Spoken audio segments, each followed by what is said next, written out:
Hey, it's Dan, and welcome back to Unified Gaming. Now, today I'm just going to be exploring some new world, doing some questing, and really just kind of getting stuck into it, really. And it's more of an opportunity for you guys to ask any questions, and I'll do my best to answer based on my experience.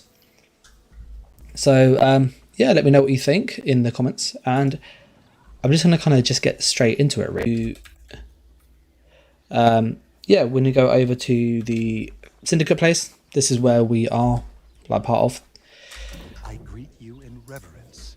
We can grab some of these. We've almost maxed this, so we need to level up quite quickly today. That's kind of a big focus.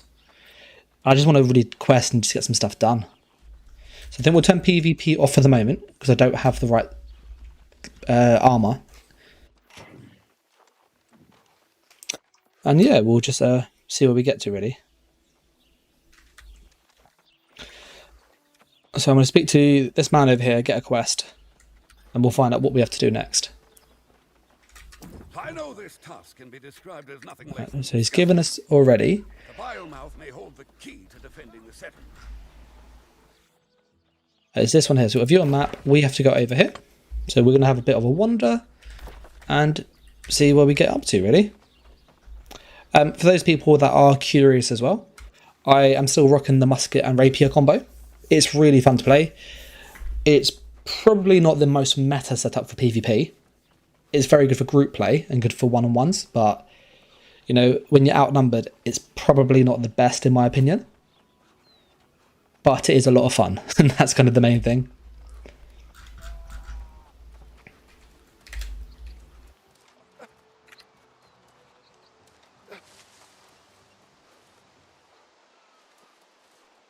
Just put a message in Discord for people so they know. That's I am live, so I can't see the screen, so we'll see what happens with that.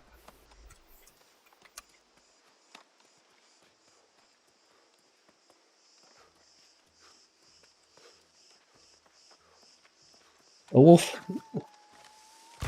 That's Wolfie boy dead. I'll grab some iron while we're here, because I do need that stuff. I'm thinking of maybe trying some different weapons as well. I've done a lot of testing with the magic weapons. I haven't used much of the two-handed ones, so I'm curious about those.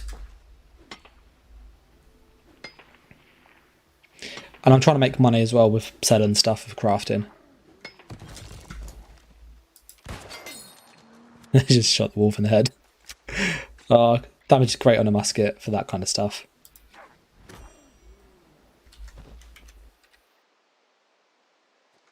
I will kill that wolf down there too.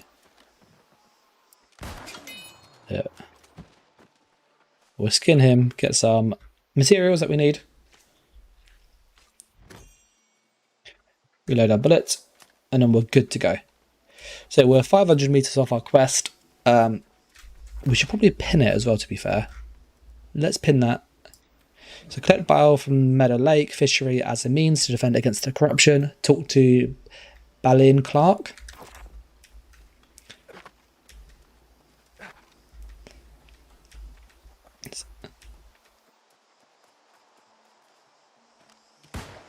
That was a really bad shot.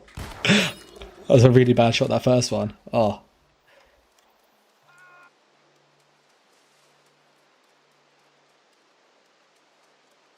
Yeah, if the volume is too quiet or too loud, you can obviously let me know as well.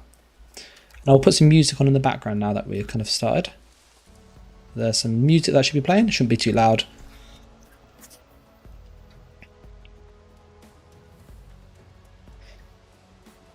There's wolf here. That's Mr. Wolf dead. Yeah, you always want to like have tools when you to just collect the resources. They're like really helpful. But I love how the game looks. It's like such a beautiful looking game. Like so nice. Okay, 200 meters to our objective.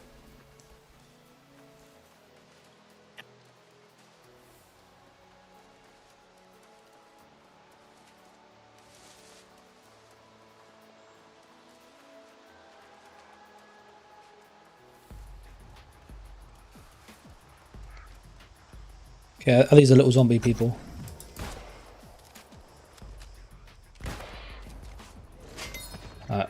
The dot got him.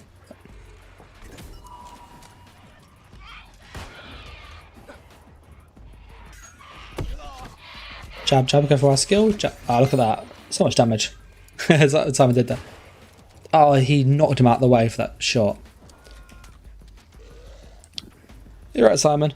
The Dell. Hey, it's Anne and welcome to New World. Yeah, New World is really fun. I do plan to do some ESO stuff still. Oh, got an ice gauntlet. I was thinking of using one of these as well. Oh. So I know the ice gauntlet is like proper meta right now. It's really good. But I really like shooting people with a gun. Oh, I missed it. There, didn't miss that one there. He did an ice gauntlet. Yeah, I'll get you one. That's 2 out of 5.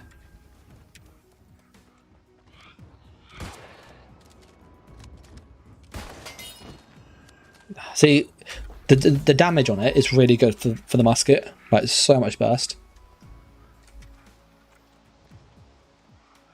There's one all the way over there. That.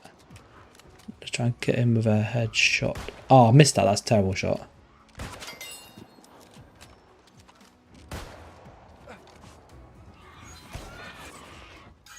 I mistimed my riposte. So that was annoying there. When this Q finally goes in, yeah.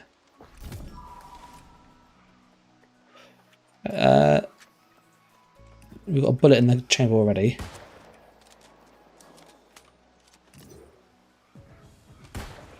Oh, damn it.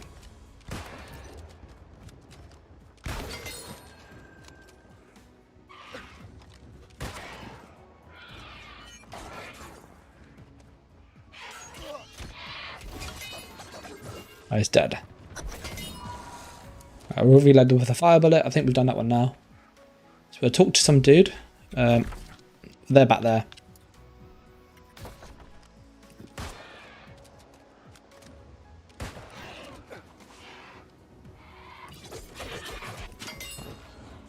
Alright, let's have a look. What other quests do we have to do in this area?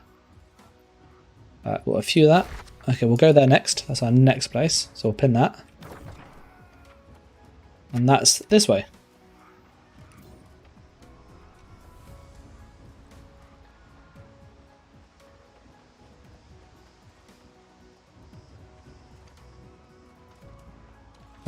Is he fishing? Yeah, he's actually fishing. The fishing is quite cool. If you like fishing in games, it's not for me personally, but I know some people actually quite like it. So we'll throw out rod nice and far. And we'll see what we can catch. So you have to wait for the thing to bob. It gives you like a cue. So that stuff up there, that's well cool.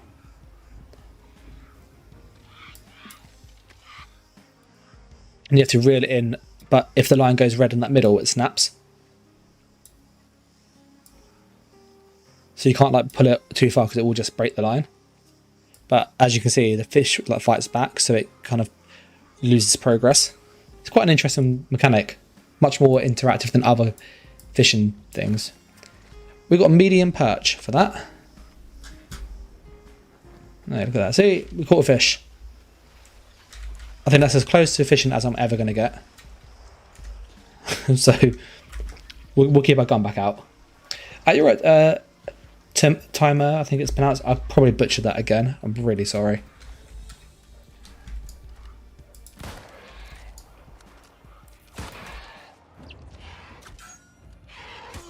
I'll do that about half a second too early, I did.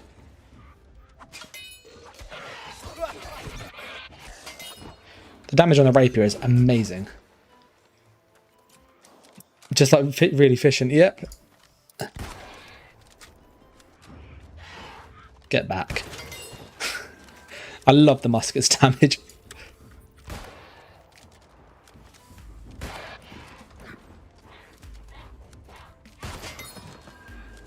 So it's a fun way to play the game.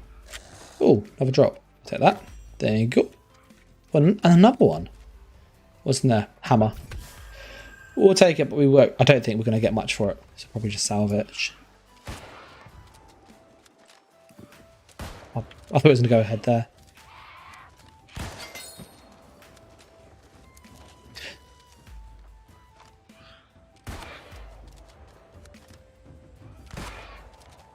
Oh, that's him dead.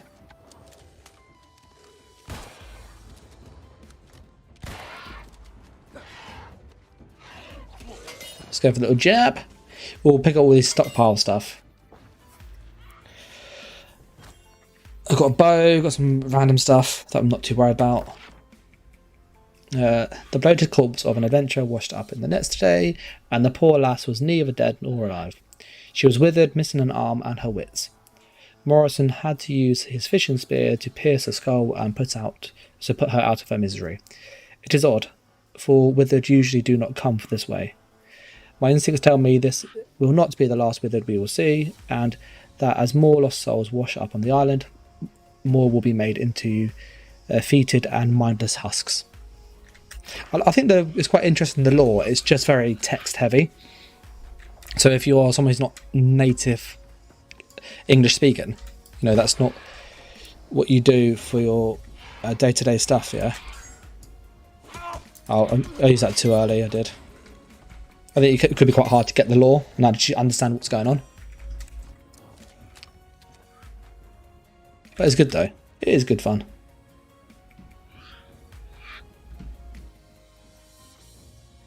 So I'm just putting so I can see the chat on my phone.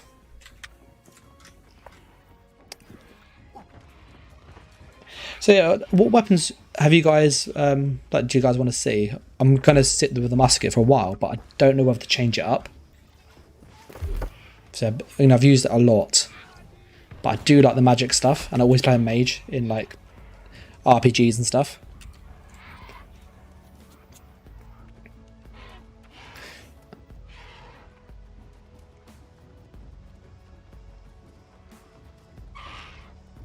You hear... Yeah, I thought I could hear something behind me. Oh.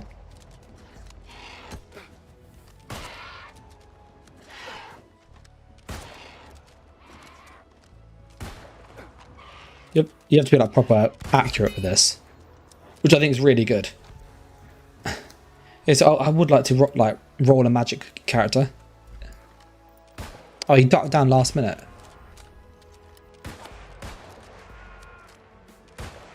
Oh, that was buggy there. That was.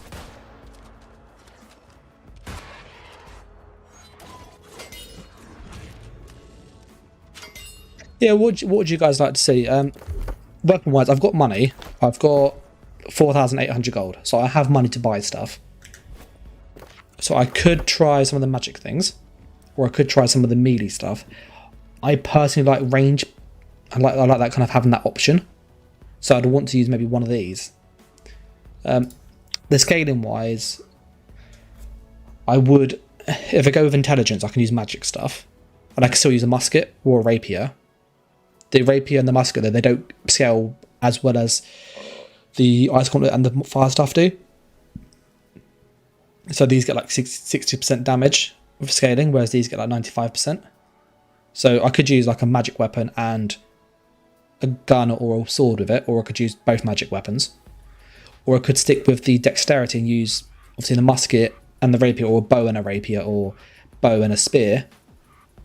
Or I could go with strength and use obviously like sword and shield, or one of the big two-handed weapons. So yeah, I'm not quite sure. I haven't decided what I want to use. So yeah, if you've got any kind of feedback, be curious what people think. Like that, you can't do on a thing.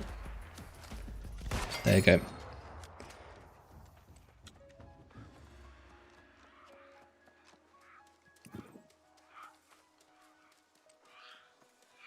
Alright, we're 400 meters away. You can see it's quite easy to get distracted though, like as you're running around. Like even though you're having to travel quite far distances, there's always something to do. Hey, it's purple now. Yeah, I'm purple. bow and dagger, is it possible to make something like that? You can do a bow and a rapier. So they haven't added daggers yet. So the bow is really good. You've got some really cool skills with it. And then the closest to a dagger would be the rapier. Now, they were saying they were planning to add daggers at some point. You just want to play the game and not queue, Simon. Yeah. I think that's for a lot of people like that. Oh, he's ducked down.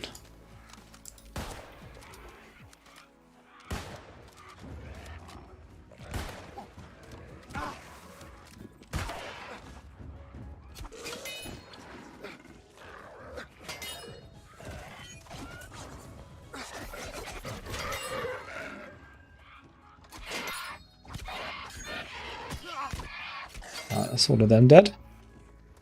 So the rapier is really cool. Like, it gives you that kind of counter stun. It gives you the high burst really quick, a single target. The musket is also very single target. But you have to be really accurate with it. Like, if you miss the accuracy, like if you struggle with aiming and stuff, you will find this hard.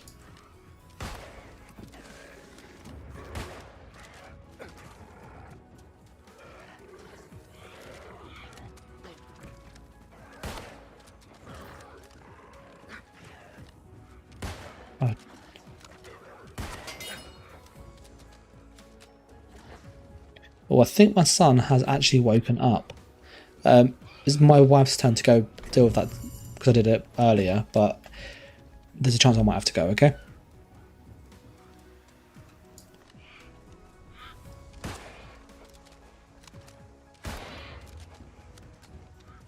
Oh, it's dead.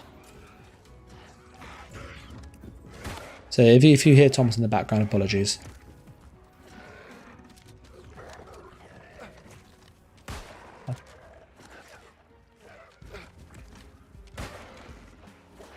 I always find these ones really difficult to hit with the rapier because they're really weird, like, and erratic movements.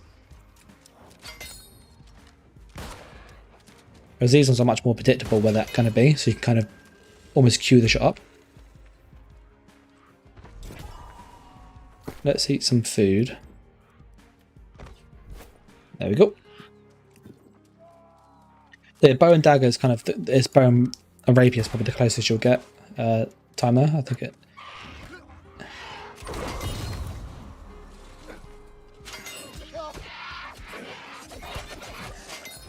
So you can do, like, the damage is really good on the rapier. Like, really, really good. So we're almost at the place, so 170 odd meters to go.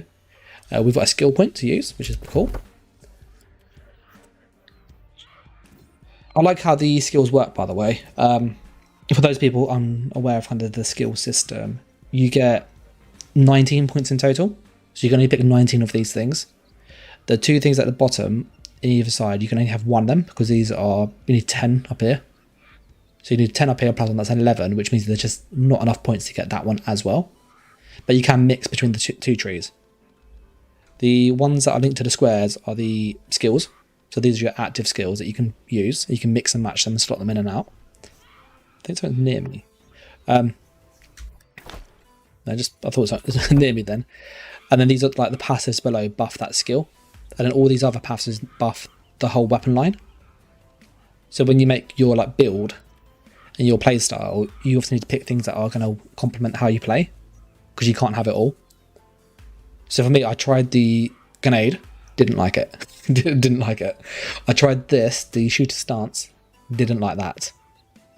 And when you get to level 10, before level 10, you can like reset this as much as you want. So you can really find out which one do you like. Sometimes the skill's really bad and you get a passive and it's like godly with a passive. So that's what happened with my musket. This was really bad. But then as soon as I got these down here, it was really good. Because this means you do more damage to people on fire. And this sets them on fire. So it's just like a 12% damage boost at all times. It's really useful. So that's kind of how that is. Passive wise for this, each hit reduces the cooldown of this ability. I don't use it enough to warrant that. But that down there is really useful.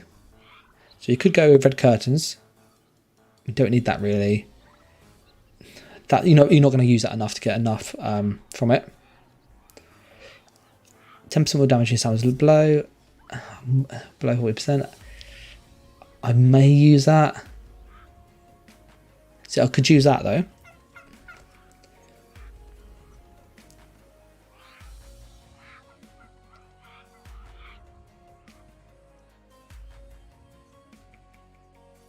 See, that's not going to help us at all. So it means we need to really go down for one of our skills then. So we could use this as the execute. We could go down here, priority, and then we get the bigger stun. I think we'll do this. We're going to work down to get this bigger stun. I think that's going to be more useful for us. And so yeah, it's really like there's a lot more to the builds than people think. And I was naive as well. When I first got the game, I was like, you get 3 skills? Like, really? Like, where's the character customization there? But when you read what they do, they have a real impact on how the your build plays.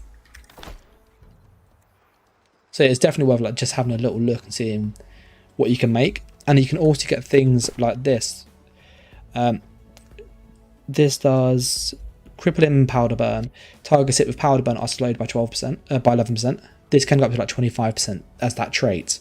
So you can get sets or item bonuses that will modify the skill. So normally this skill is just like a dot, but now it's a snare as well. So it's a dot, it's damage, and it snares people. So it's really good. So like that's really good for PvP because you shoot someone, they can't run away. So which is really helpful. Schaefer asks about stun breaking. If you get CC'd, what do you do there? You have to eat the CC. So if someone stuns you, you have to wait however long the stun is to react and do something, and that's quite painful. So that was depressing. It is really he tried knocking the door down. It is really interesting because certain skills have really powerful stuns. So the rapier has one of the best stuns in the game.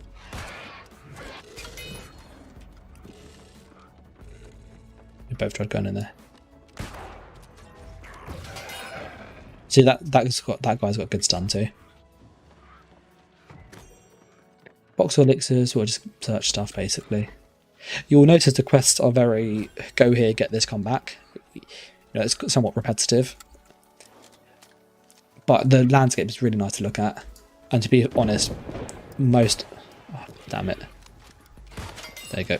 Most MMOs have that kind of structure. Like there we go. We'll search here. That's a note. Dear Min, the defenders have fallen. After so many deaths, we have lost our once proud town guards to chittering madness or desertion. The withered horde from the Keller farmstead was too strong. Just check we're not getting killed. But you feel free to read the rest of that. I'll read it later.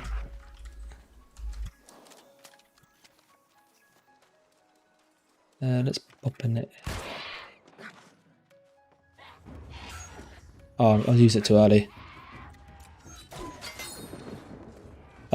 Yeah, so this stun's good. Like every weapon has a stun in some way or a stagger. So the musket has this as a stagger. When you hit somebody, it doesn't stun them, but it like knocks them back. But that's what I'm using on my R skill. And then this obviously means their stamina regen slower, so they can't roll as much. And this also slows them down further. And you can get a thing that modifies this to add more of a punishment to it. Oh, the damage on this skill, the rapier is mad.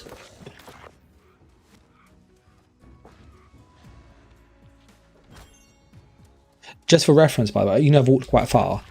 I literally walked from, it was there?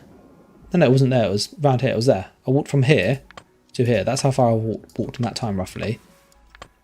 The map's huge. Like the map is absolutely huge because I've done that tiny journey there in probably 5-10 minutes. And this is how big the map is. So for context, that far. So you can see the map is massive. There's so much to explore and do.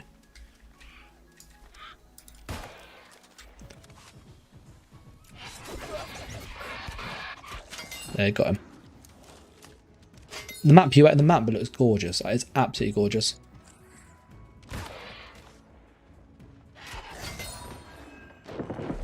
Look at that. Grab that as well.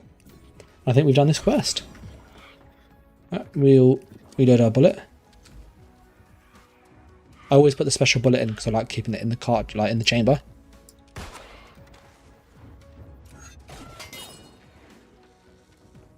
And obviously these are very easy enemies, by the way. I'm a higher level than they are, so I'm doing a lot of damage. But you'll find when you go to an area where you are similar levels to them, or they are out leveling you, the fights are quite hard, actually. And you go to do an expedition, I think it's called, which is the dungeons, and they are really hard. Where are we going? We're going north. We don't need to go north. Let's look at our journal quick. We're just going to have a little look and see what else do we need to do. That's a different place. We've done that. We've done that. Alright, so we can return back to town. I think we can walk. We can teleport back, but I think we're going to save that because it's got an hour cooldown, and I don't want to waste it. So we'll have a little wander back to town, and there is an auto run as well to help. How go the crafting sales? They go pretty good. I'm making money from them. The issue with the crafting, like with anything, is when you try to level up a crafter, you have to spend money in order to do it. So the money that I'm kind of making as profit, I'm just using it to carry on leveling up my crafting, so I'm not actually getting that profit back. So yes, I've got like 4,800 gold, and I've got some stuff that will sell. I'm quite confident it will sell, so I'll probably get about 6,000 total, 7,000 gold. But I'm constantly reinvesting in it, which is good because I've had a few people help me from a guild, but majority of this I've done by myself.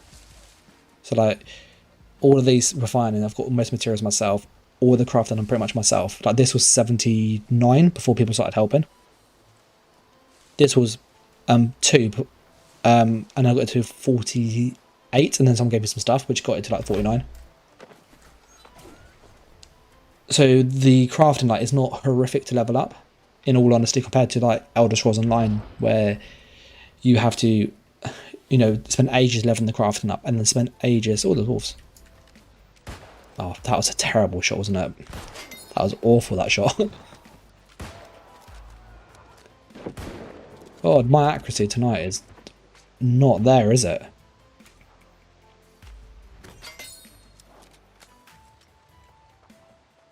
But these dens are great, by the way, for farming like wolves and stuff, because you get loads of. No, that's mine. Beat me to it.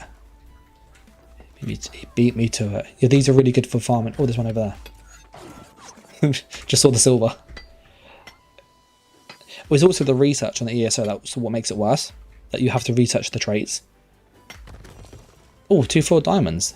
That is very good because they're actually really expensive. I feel obviously people who joined the kind of stream. I unfortunately did catch the thing you can't talk about. So still in isolation.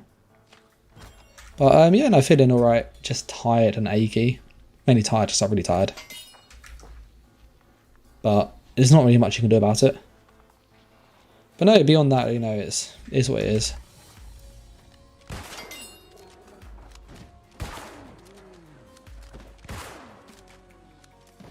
That was very satisfying, I'm not going to lie. That was really satisfying. Just literally going bang, bang, bang, bang, they're all dead.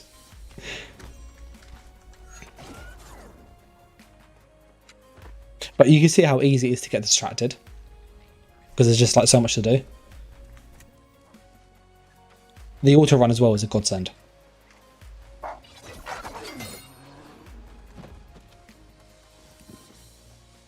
Such a tall, weak coffin. I think for the first couple of days, like with anything. Oh, you're first in queue, Simon. Boop, boop. Yeah, for the first couple of days, like with anything, when you get time off work, you book 2 weeks off, or it's nice for the first couple of days. after sort of day 4, you're kind of like, all right, what do I do now? And so you either, and obviously and that's when you're allowed to go out and do things. Like you can go to the pub, you can go and see friends and family, you can go shopping and buy new clothes if you want to, or go to cinema. But when you're obviously trying to, you got to isolate. You're like, oh, day 4 comes, all right, I'm gonna have a shower today. Might make some dinner. I might mix up and go in the garden for a little bit. Is that? I need 2 hours to get in. Yeah.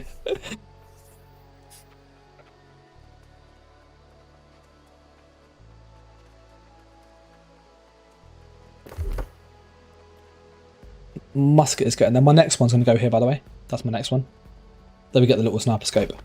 It's actually really useful. I had a little play with it by moving some stuff around. Really useful skill. Can we parkour this? I think we can parkour that.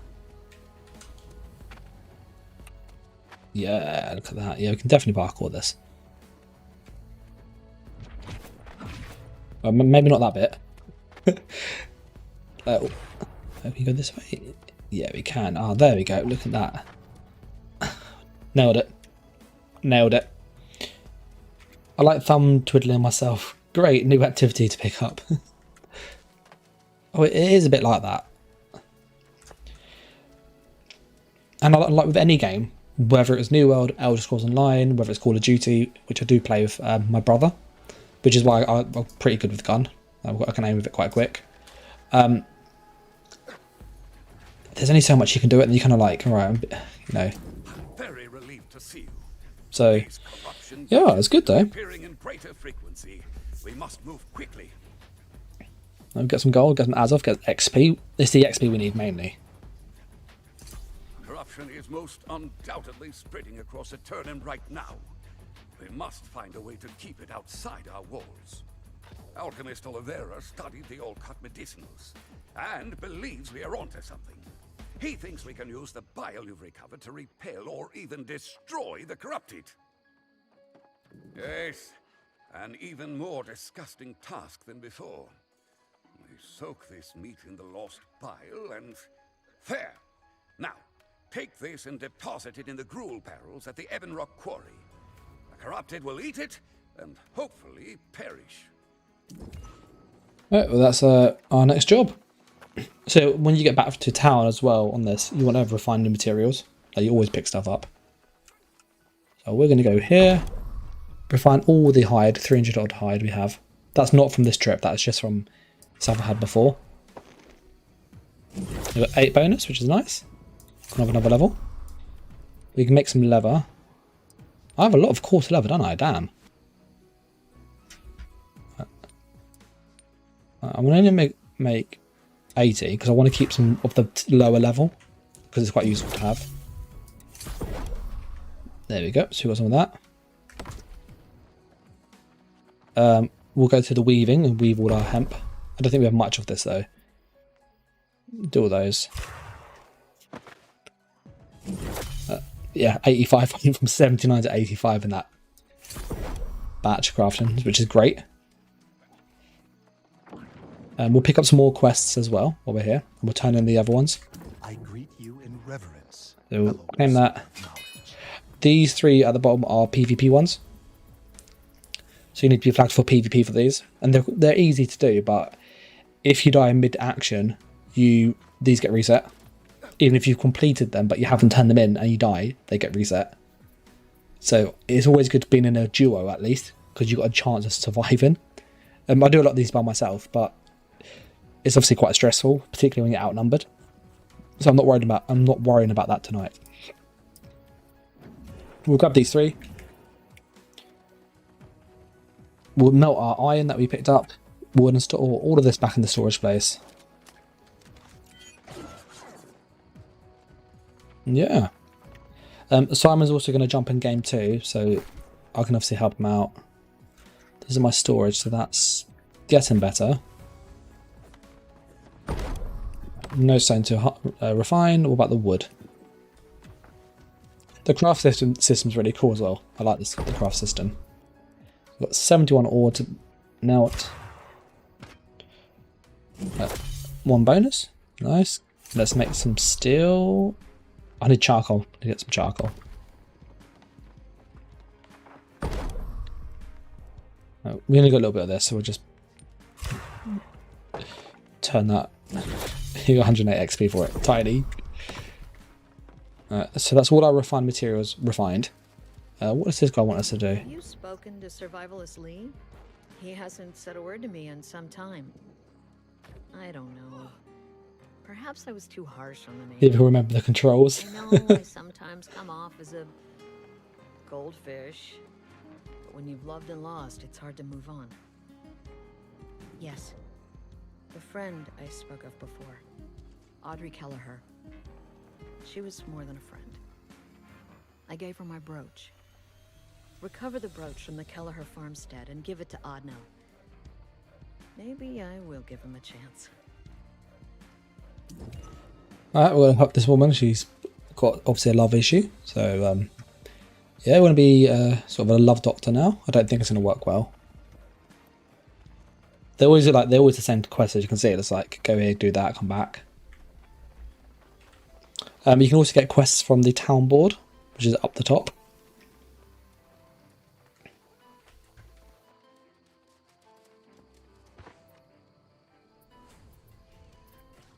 Kill turkeys, search for that, search for that. We might as well it's just good to have these basically because, well, you only get stuff anyway, aren't you? Explorers. I can turn it in. There you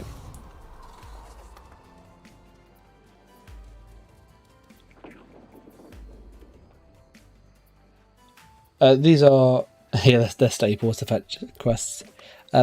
These are quite cool. So when people try to upgrade the towns or get buffs and stuff, you actually have to do quests and to contribute to it happening. You also get these little buffs as well called territory standing. So when you're in a territory, you get bonus stuff. So more faction tokens, cheaper sales, more storage. As I'm a crafter, I need storage. But this will be great because this gives me, lets me level up my faction stuff quickly, but I need the storage. So that's what we have to prioritize, sadly. You're right, Helder. He's like, ayo! Let's see, we'll just dump all this stuff. We don't need that. Don't need that on us. Don't need that. Don't need that. Don't need that.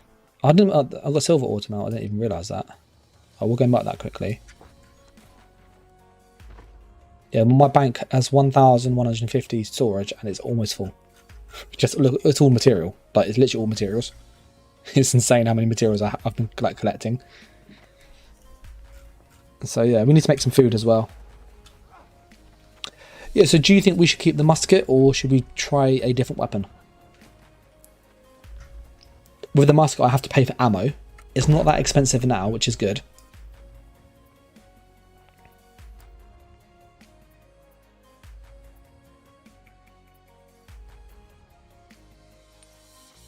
So yeah, I don't know if to use a different just use a different type of weapon. Now, what do we get? We've got 4 bonus, that's nice.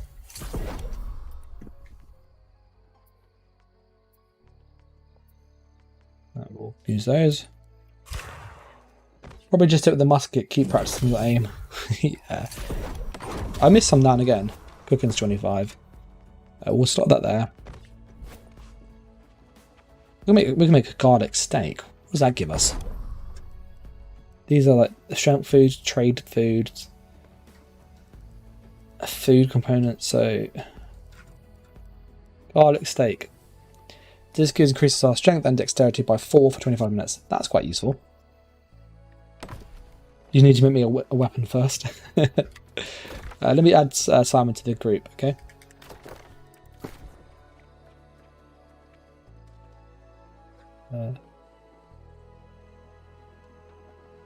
Can't see him, it says he's offline. Garlic steak +1 to bad breath. Yes, are you in yet, Simon, or not? Are you still number 1?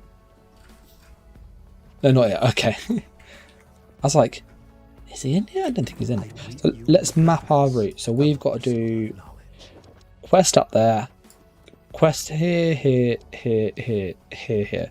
So I think we're going to start here.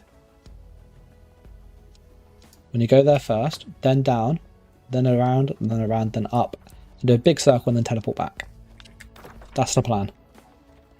I have tried, Garfield asks, what have I tried? I have tried lots of things, actually. In the current live server, I've used fire, ice, life staffs. I've used muskets and bows. I've used the rapier and a sword and shield. In the closed beta, I used the spear quite a bit. Oh, sorry, in the open beta, sorry. And that was alright. The great axe was good. I think that's the one with the pull, yeah. That was good for PvP. And the hatchet was good for PvP too. I really like the magic weapons. They're really fun to use because they're all like AoE damage. Whereas the bow and the musket's single target, like really high single target damage, which is really good for like PvP one-on-one, trying to assassinate people, do lots of damage really quick. And they also have the best range in the game. So literally the range on a musket is like pretty much as far as you can see. If you can see them, you can shoot them. Is kind of what I've found out.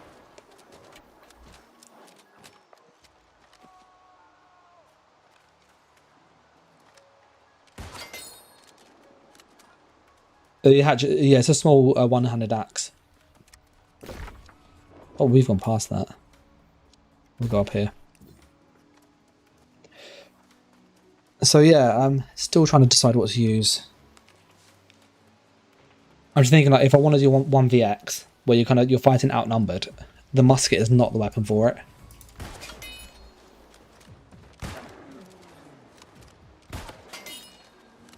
But if you are wanting to, oh, he's retreating.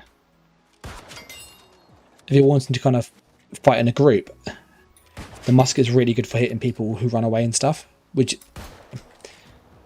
that's really bad aiming there. Which you do obviously get. So obviously being able to just put a bullet on and just go, you know, pop. Like that. Really nice.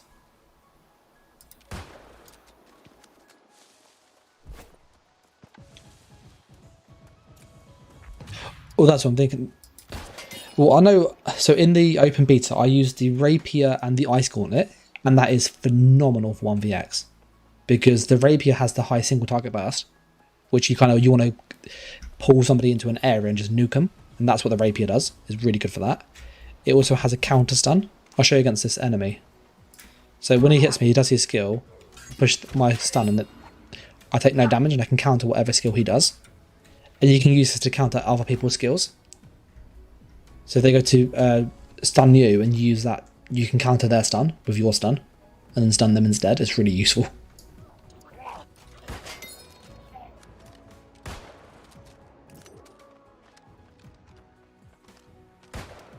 Oh, just off. There you go. So the ice gauntlet and rapier was very, very good. The ice staff and the ice gauntlet and this quest is down there. Ice gauntlet and the fire staff, that's good for AoE damage. So if you're attacking loads of people, that's very, very powerful. Oh, look at all these stupid bushes. We'll skin the wolf eventually. How would a resto work? So the resto is really clever, actually. Like from a balance perspective, they've made it so that it only scales with focus. So focus is basically your healing stat. This will give you extra max magicka and magicka regen, typically magicka regen, and it's the one that scales the healing. So you get 10% magicka regen, 20 to your max magicka, which is quite nice, 20% healing done, 20% on your buffs, 30 magic on any self or group kill. So this is good for sustain. And when your mana hits 0, you get those mana back. So this is really good for like sustain. And as you pump this, the damage on the life staff goes up. So basically, if you want to be a damage dealer, you kind of use these weapons and those really. If you want to be a healer, you use the focus. And then that means that your damage comes from the life staff. So it's not quite as high as these, damage-wise, from testing. but you can heal yourself, and that's the trade-off. The issue is that when you use the life staff, you can't really use many other weapons effectively. Like, they're not terrible, but they're just not as good. Like, if I put all my points into intelligence, I can use the fire staff and the ice gauntlet equally effectively. I can also use a rapier and a musket with quite a lot of effectiveness. Whereas with focus, it only buffs this damage, and that's it. You can use stuff to help though with like armor and buffs to kind of give you stats you don't have. So I've gone with all dexterity because I want all just max damage. That's literally what I was going for. So yeah, it's quite an interesting way that it means that if you're a healer, you can kill things fine with your healer weapon, but you can't go out and like kill people easily because your damage isn't high enough. So from a PvP perspective, the healers can't nuke people like the other weapons can, but what they can do is keep people alive, keep themselves alive. Are they immortal? No. And it also means that you don't have damage dealers that are really hard to kill because they have crazy healing.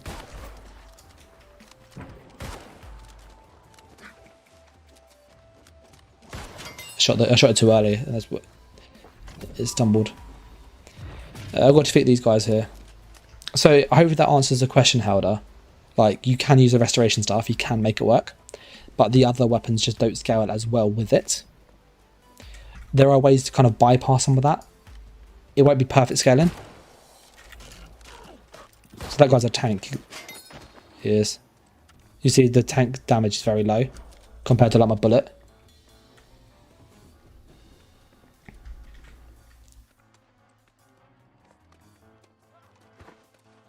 So yeah, hopefully that kind of helps answer your question.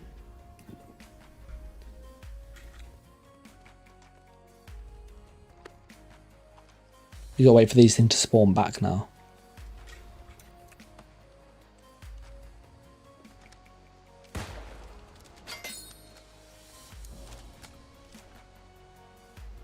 Well, 3 to go.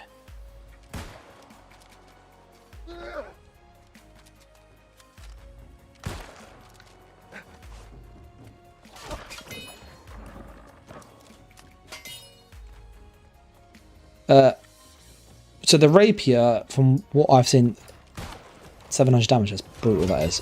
These are level 23 enemies, by the way. So that guy's got a life staff. So look at his damage. We'll follow him, and you just watch his damage, okay? And you can look at the damage that I have. So he does those kind of chunks, yeah. And I do massive like chunks of his health. And he's only 2 levels below me, so we're very similar stat wise. So life salves can hit hard, but it's just nowhere near as much damage as any other weapon.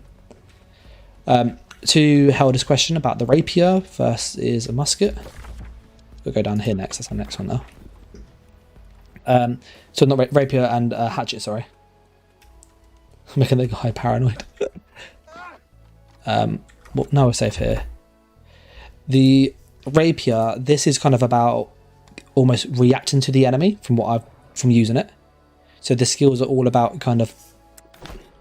Sorry, I heard like a horrible noise. I was like, am I going to die? Yeah, so this is kind of reacting to the target. And so it's kind of that counterplay. That's what this is all about. So this skill is your counter stun. This is your counter evade. So you can kind of use it to slide to the left or right of them and then do damage behind them. And you're also immune to damage if you use it correctly for that very short window. This is your gap close, which is about moving around and getting in and out of trouble.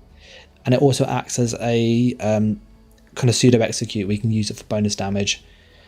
This is your spammable or like your really hard hitting skill. So it's all about kind of trying to react to your target, this weapon line, which if you think of fencing in real life, that's what it's about. So that makes a lot of sense. The hatchet, however, this is more like a berserker. So if you're trying to kind of be a barbarian, you can throw the hatchet at people, which is quite fun. Social distancing, such a great name. Oh, that's so appropriate right now. Sorry, but with the hatchet, this is more being a barbarian, throwing the hatchet, being a brawler, hitting hard and fast. You've got Berserk, which gives you loads of damage boost, which is really nice. You all of these things which give you movement speed buffs in this. You also gain max health whilst you are in it, so it's a heal over time. You can become immune to all crowd controls whilst you're in this mode, and you can't also be interrupted, so you can't be staggered either. You can obviously throw taunts and stuff, and attack people really quick with it. So this is basically about being more aggressive rather than being kind of reactive, which the rapier is. The hatchet is more about going on the offense straight away.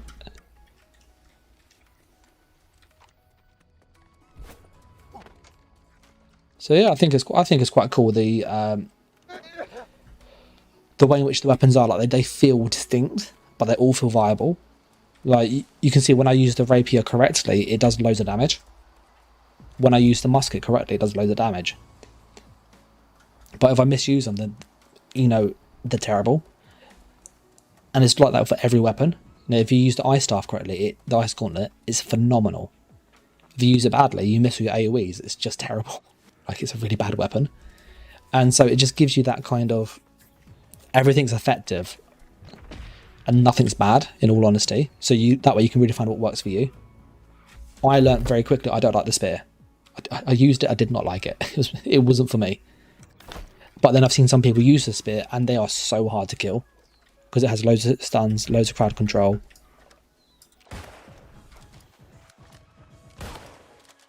Whereas, and I've seen people use the musket and they can't use it because the aiming's really hard on it. Because I'll show you how accurate you have to be. Is really accurate. What I need to do here, search chests for something. Like if you're ever so off with your shot on the musket, these are good ones to test against. So let me. I'll get rid of the big one first. Right, so if I shoot like off from there, in a lot of games it will lock on, it'll kind of go to it. So you missed. There. So you have to be really precise. So all it takes is just a tiny bit of movement and you don't get the hit. Obviously I'll get it now. So yeah, it's the weapons really feel like you pick what's right for you. So that's the counter stun, there it is. So he went to attack me, I used the stun.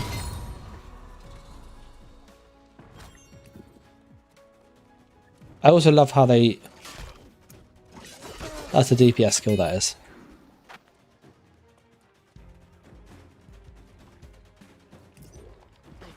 So the counter stun is called riposte. I'm going to use it now, so you can do combo, use it, stun him, and then go for combos again.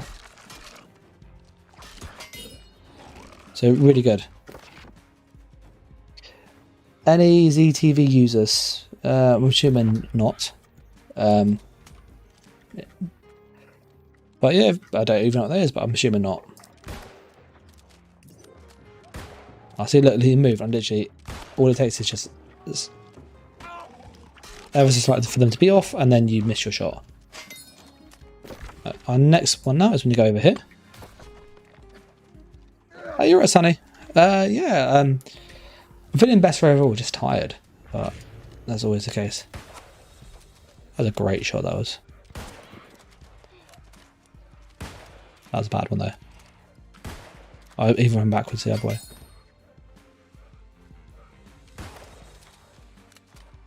There you go.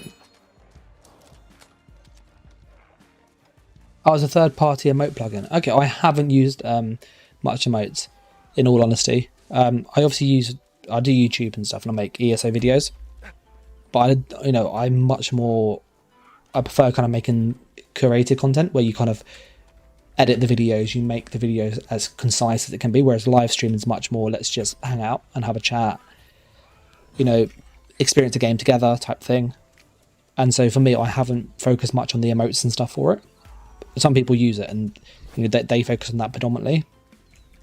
I do need to put some more time into kind of making the live stream more, I don't say professional, but more kind of clean. I just haven't had time to do it, basically. But no, I'll have a little look at it, Judah, and see kind of if it's not I can use easily. You don't see any Dark Convergence.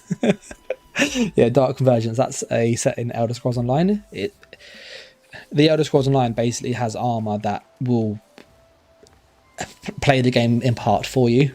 And there's some sets they've added that literally, if you wear those two sets, you just cast one thing and it will kill people for you automatically. It's so stupid. And that's why a lot of people have left ESO and have gone to New World, because you don't have that. Yeah. So you can see the walking is quite intense. Like, it's a big part of what you do. But because there's so much to see and do, well, that looks cool as hell, doesn't it? So this is where that you make part of your staff here for the quest line. I'm not going to spoil it, but there's like just really cool landmarks like this throughout. Oh, that I missed. I rushed that shot. You can scale part of it. You can get up there and get quite high. So here is the dungeon, the expedition. So I could ask someone if they want to invite me to the expedition and try and get a free invite.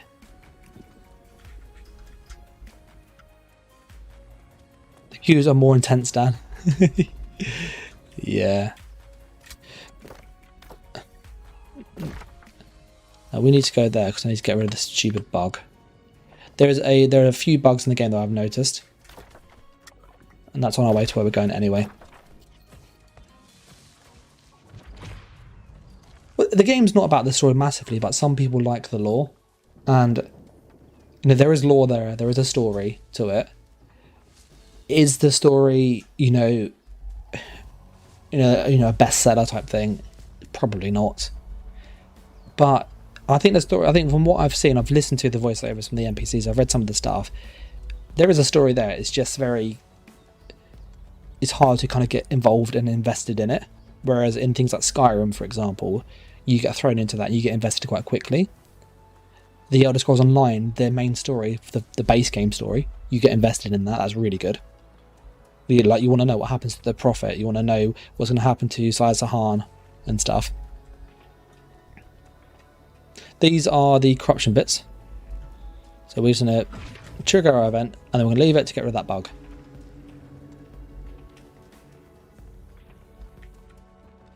There you go. So yeah, there's a bug where if you go to these events and you die, it tells you that you abandoned the event when you haven't, and it doesn't disappear the UI.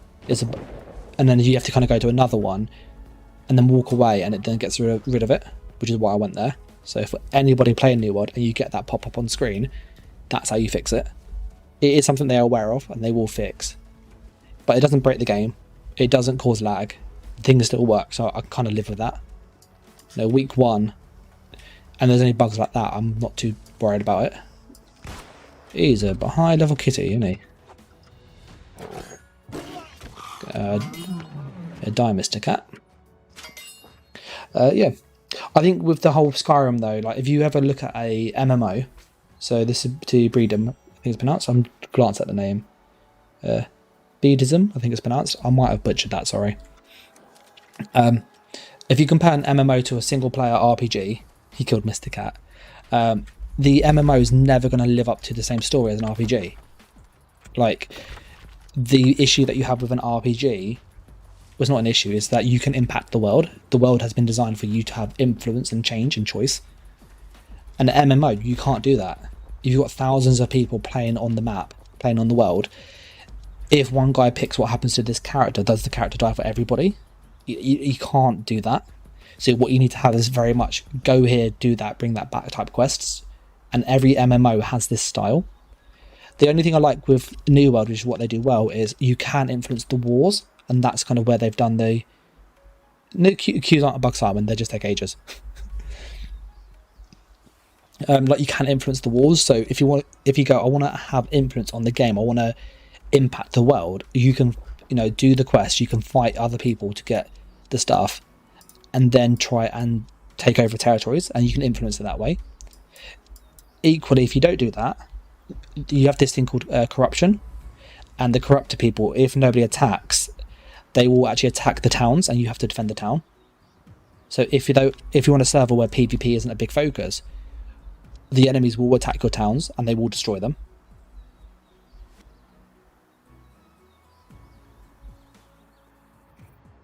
So yeah, it's a interesting approach.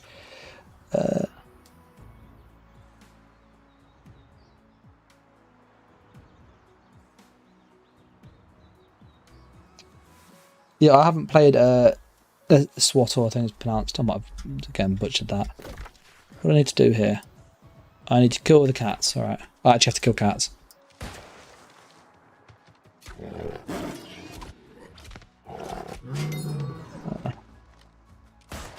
And a rabbit too. That was quite mean, actually, shooting the rabbit in the face.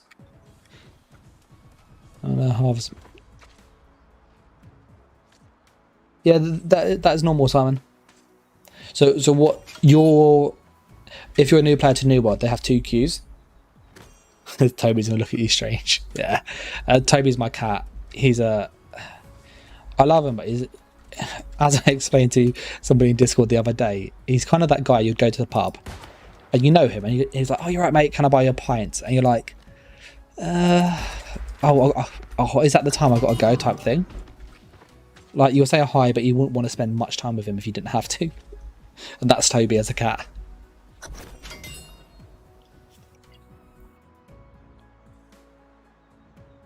Don't worry about the rabbits are vicious. So done that one, let's go to there now. We'll go down there too.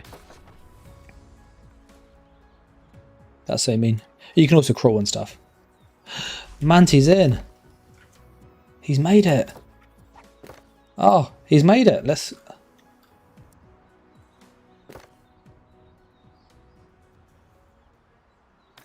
I think he'll get the sarcasm with that. He was playing the game earlier and he logged out. He did because he had to go do something. He wanted to change one of the settings, and instead of changing the setting in game, which most people do, he was like, I want to overclock the graphics card or overclock the CPU to get more performance. It's like, fair enough. So he logged out the game to overclock the CPU rather than change the graphics settings. And then that meant they had to log back into the game and it put him in a queue of like 1,400, which is like really brutal. And I'm like, oh yeah, you probably don't want to do that next time. But if you have any ideas kind of to overclock something, do it before you queue up. And then that way, you know, you don't have to worry. But he's in, which is the main thing.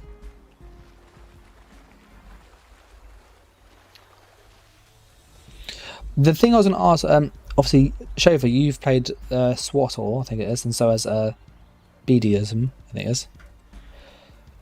When you do the kind of impact in the world, is it really a choice, or is it more kind of, it's a superficial choice? Oh.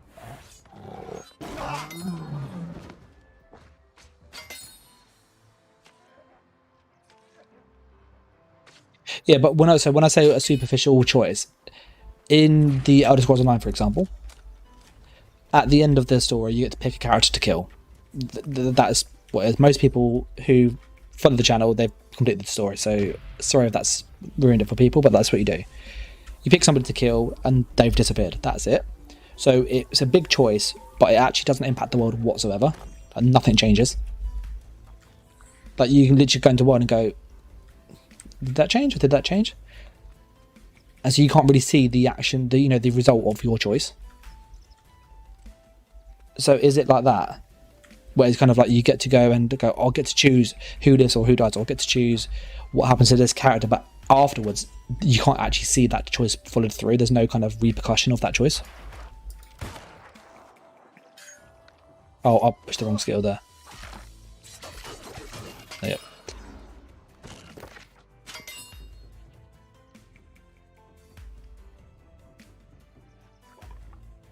Who do you have to pick? What do you mean, Simon? Oh, as in, I realise what you mean now, yeah.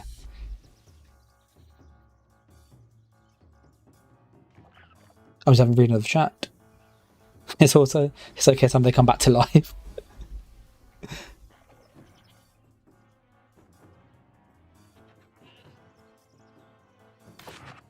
Yeah.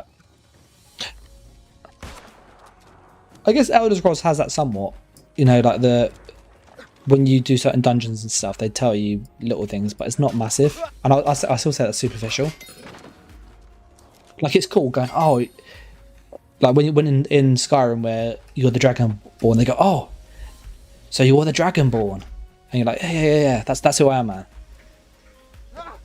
And that's quite cool. Like, you get some kind of recognition, but it was still very superficial. You never finished the main story in ESO, Simon. You've played it for like 3 or 4 years. How have you never completed it? I get the Soul Magic Ultimate's terrible now, so there's no real incentive gameplay wise. But how have you never completed it? You gotta be joshing. What do we need to do? That? Oh, we need to. Is that completed? Yeah, that's complete. Okay, we now need to go down here.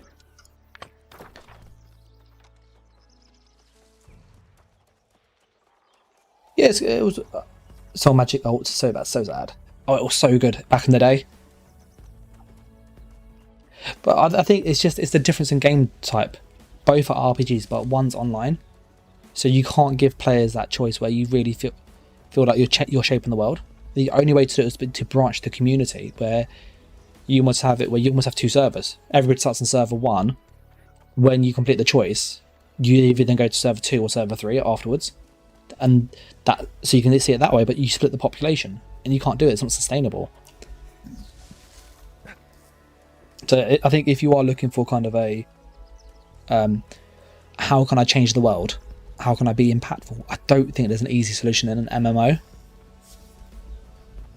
Which is sad. I think the only way they can do it is like what they've done in this, where players can conquer wars and territories, and ESO has it with Cyrodiil. Where, you know, it's not really game changing, but at least you can kind of go, I'm shaping the world somewhat.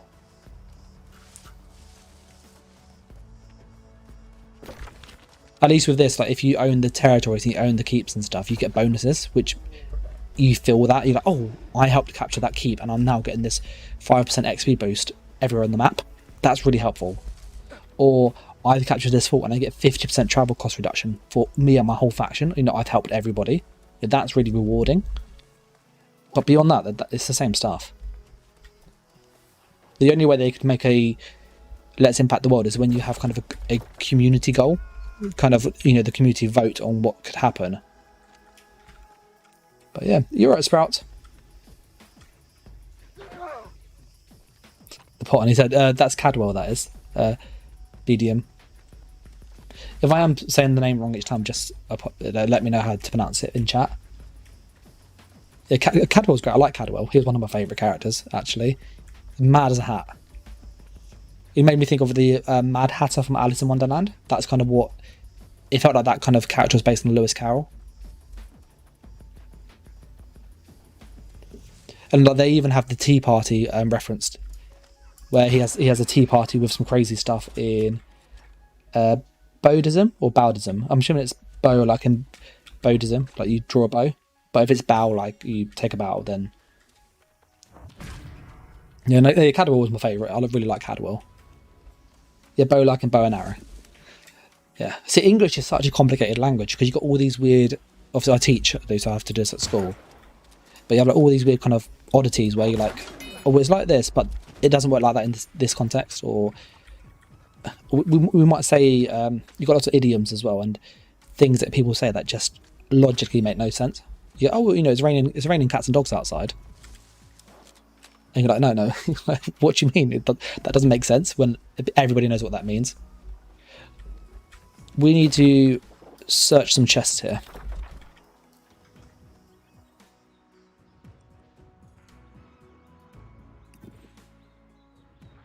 Yeah, I just have a little read of chat, that's why I just paused. I need to get another monitor so I can look at it a bit easier.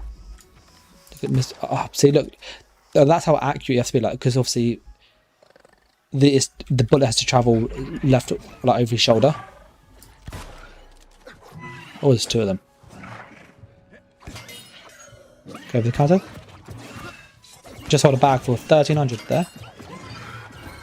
That was. See, Chauffeur asked how's the money going. We just made 1,300 gold, so that was good.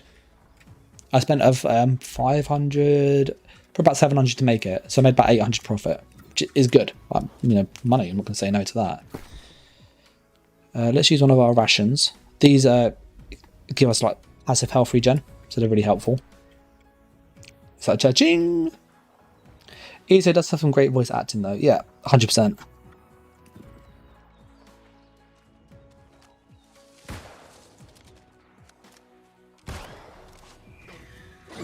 I rolled too early there. So like the ghosts I don't like fighting. The ghosts are really hard to fight with a musket and a range weapon because you have to hit them and they move so fast and they like fade and teleport. You bear in mind, he's also slowed as well, he is. What? And we actually got to go up here. Search chests for shiny stuff. Is a hatchet and spear a good combo? I'll have a little look in a moment. I know the hatchet's very good for PvP.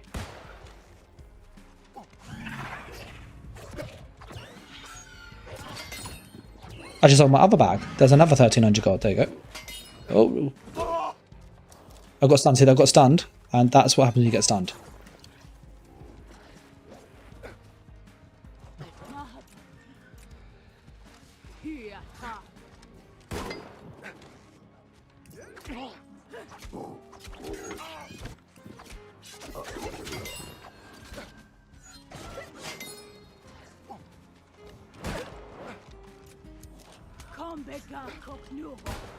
I missed that shot, I did. Little crossbow on him.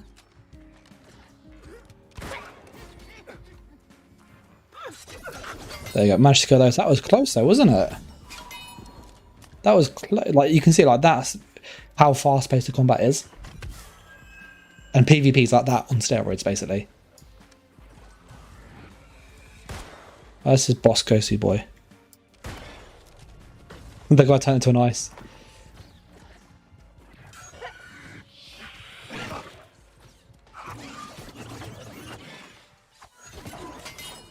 Alright, he's dead. We can actually search stuff. There's 30% to search. I'll look at the skill line in a second, but I know the hatchet's very good. And I know the Great Axe is quite decent too. And the Great Axe has a really good pull, so that would work well. So you could pull them into the AoEs of the Great Axe. And the hatchet has you can throw it, so it gives you range options.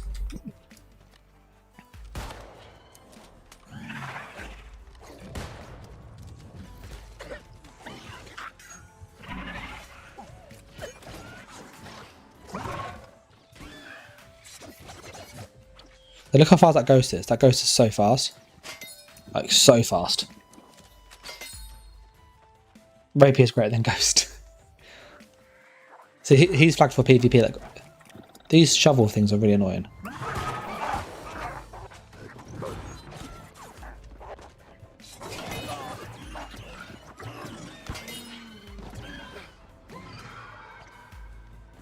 A chest in there we can search. The secondary attribute for spear is strength, but I put all my points into strength and constitution. I think what you got to look at it is the secondary thing is 65% scaling, so it's not like it's terrible. Like you are still getting some scaling from it. Now, is it going to be as good as a pure build just for the spear or for the ice gauntlet or whatever you know the primary stat is? No. But what you do get is you do get that flexibility. And so you can almost trade kind of, do I trade a little bit of damage? Because there's not a big damage loss. Do I trade a little bit of damage for those skills? And are those skills and that placed weapon use more beneficial?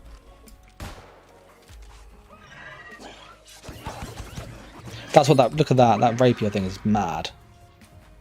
So I'll have a proper look when we out of this area because there are a lot of enemies trying to kill you. Oh, there's another shiny thing. We'll grab that quick.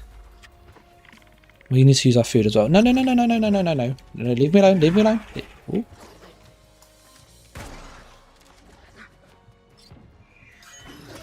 That's the counter stun. There, that counter stun is amazing. That one's done. Where do we need to go next? We need to have we've got quite a wander now. So we're going to have a bit of a wander, okay? And I can have a proper look. So yeah. Hatchet, feral rush, sprinting attack causes that's a gap close. That's a wolf trying to kill me. Stuck in a tree. Someone's looking at the screen.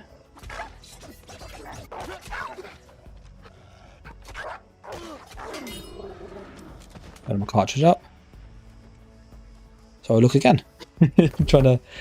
I'm actually not in Brightwood. I'm actually in Everfall. Just the southeast of Everfall is very much. It looks like Brightwood. It's all like swampy but I will go up there eventually. I'm just doing quests down here.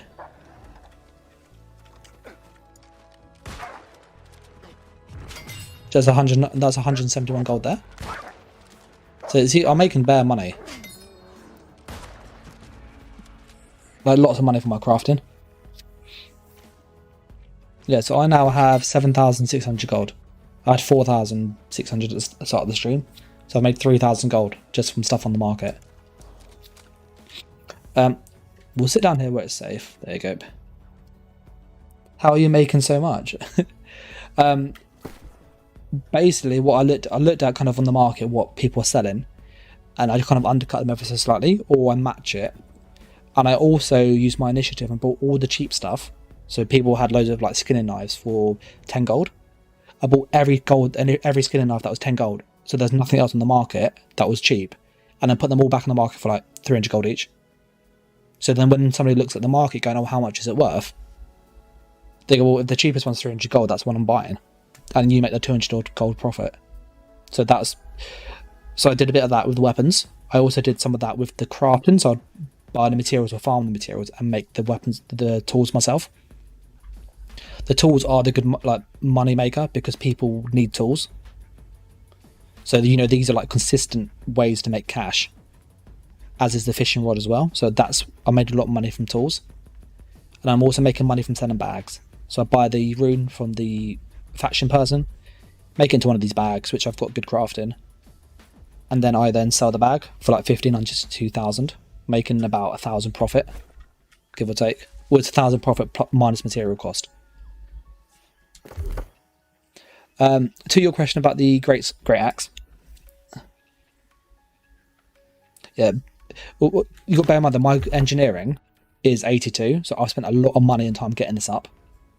So that's the reason why I can make this. I'm trying to get it to 100 because I can make the next lot of bags for even more profit. So, I've realised money is very important in this game very quickly, especially if you use a gun. Like if you use a gun, you need money. There's no option. Missed that shot. There you go. So yeah, to your great axe question, and to the hatchet.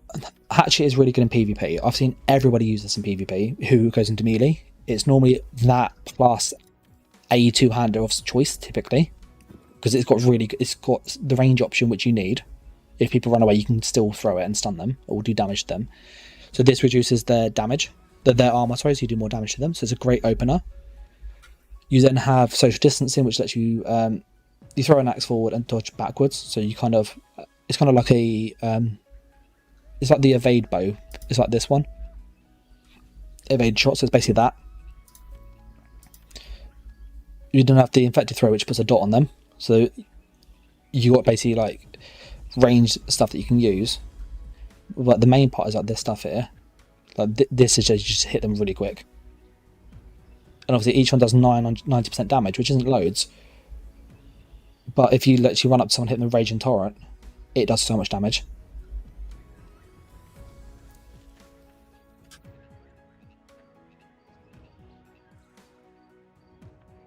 With my compass at the top is not working again. Yeah, I've had that. Oh, you're in game, Simon. He's made it. He has finally made it. The Great Axe is good. The Gravity Well is the most useful thing you can get from it. So this basically pulls people into your area. The light and heavy attacks, mainly the heavy attack, are AoEs. So heavy attacks deal 120% slash damage, which is like slashes people around you. So it's really good for like hitting multiple people, multiple mobs at once in PvE. This also pulls people to you. So this is kind of like it drags people nearby, so you can pull them instantly to you, or you can drag them to you. You got Whirlwind, which is a spinning attack, so that's an AoE. But you got like Reaper, you got Executioner, which is amazing. This is your like kill them. Get them below 50% health and it does 300 weapon damage. 300% weapon damage, so it literally will one-shot most people below 50% health if you use it right. And you can get grits, which means you can't be stunned while you get in this mode. And if it does a crit, it does even more damage. So it's just like, you know, if you force them lower health, it's a really good PvP weapon, basically. That's what this is.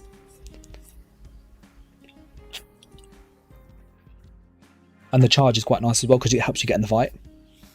So I think that's really powerful. I fought against it. It's really hard. You got two-way markers of the map now. Yeah, you don't want those. I had it with my camp. My camp was off the map the other day, and I was like, "Oh, that's I don't want to die and go there. Don't know where you end up." Yeah, I think the issue with the spear, and this is why I didn't like it. The spear it feels like a very much single target weapon. Like you've got some AoEs on it, but it's very, you hit one person, you keep a person or a few people away from you. That's what it's good at. So it really complements things like a musket or a bow, because you're using these at range, really far range. Then when they get close to you, you still go, nope, keep away from me, and you can still hit them hard. So they work really well as a 3E. Whereas the hatchet, you need to be in their face. So if you're in the face, you know, the great axe is even more damage than a hatchet. But the hatchet has this berserk, which is really helpful.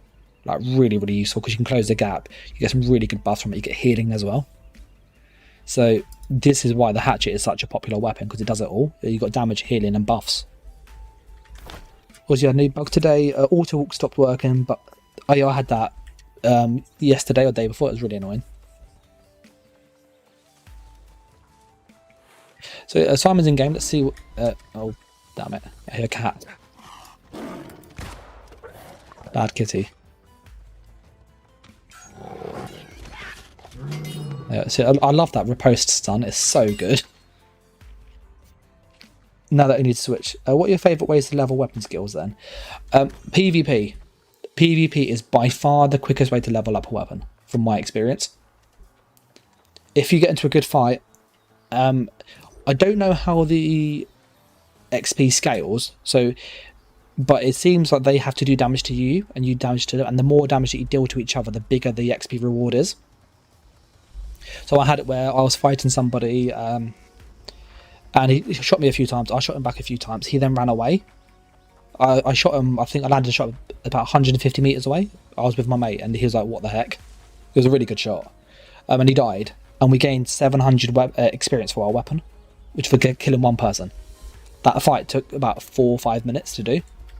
So for 4 or 5 minutes to get 700 experience on a weapon is phenomenal.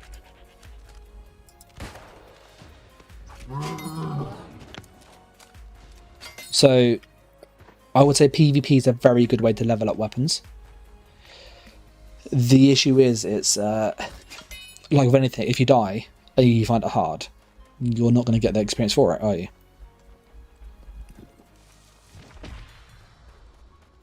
So we've got a bit of a walk this time. So yeah, that's what I do for leveling up the weapon. There isn't like there's not really kind of a quick fix type thing.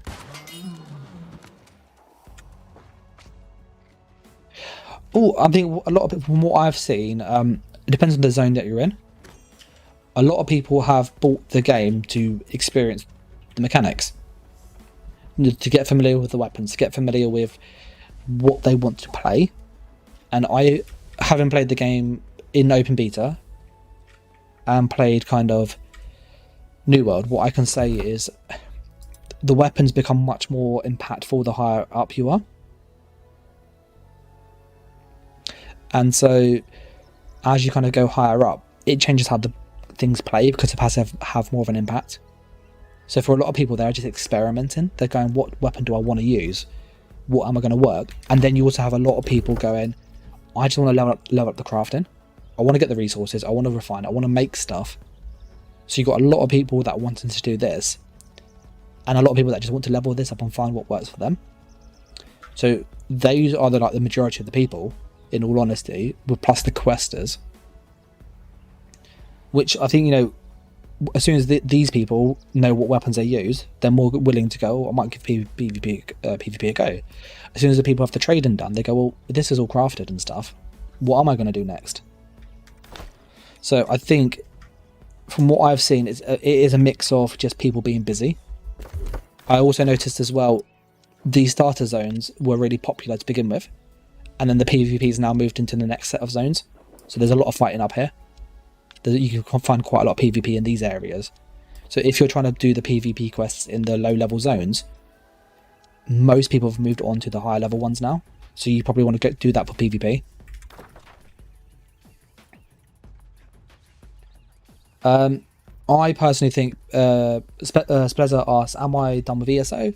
I wouldn't say I'm done with it, but I would say that I have my reservations with I have my reservations with the performance.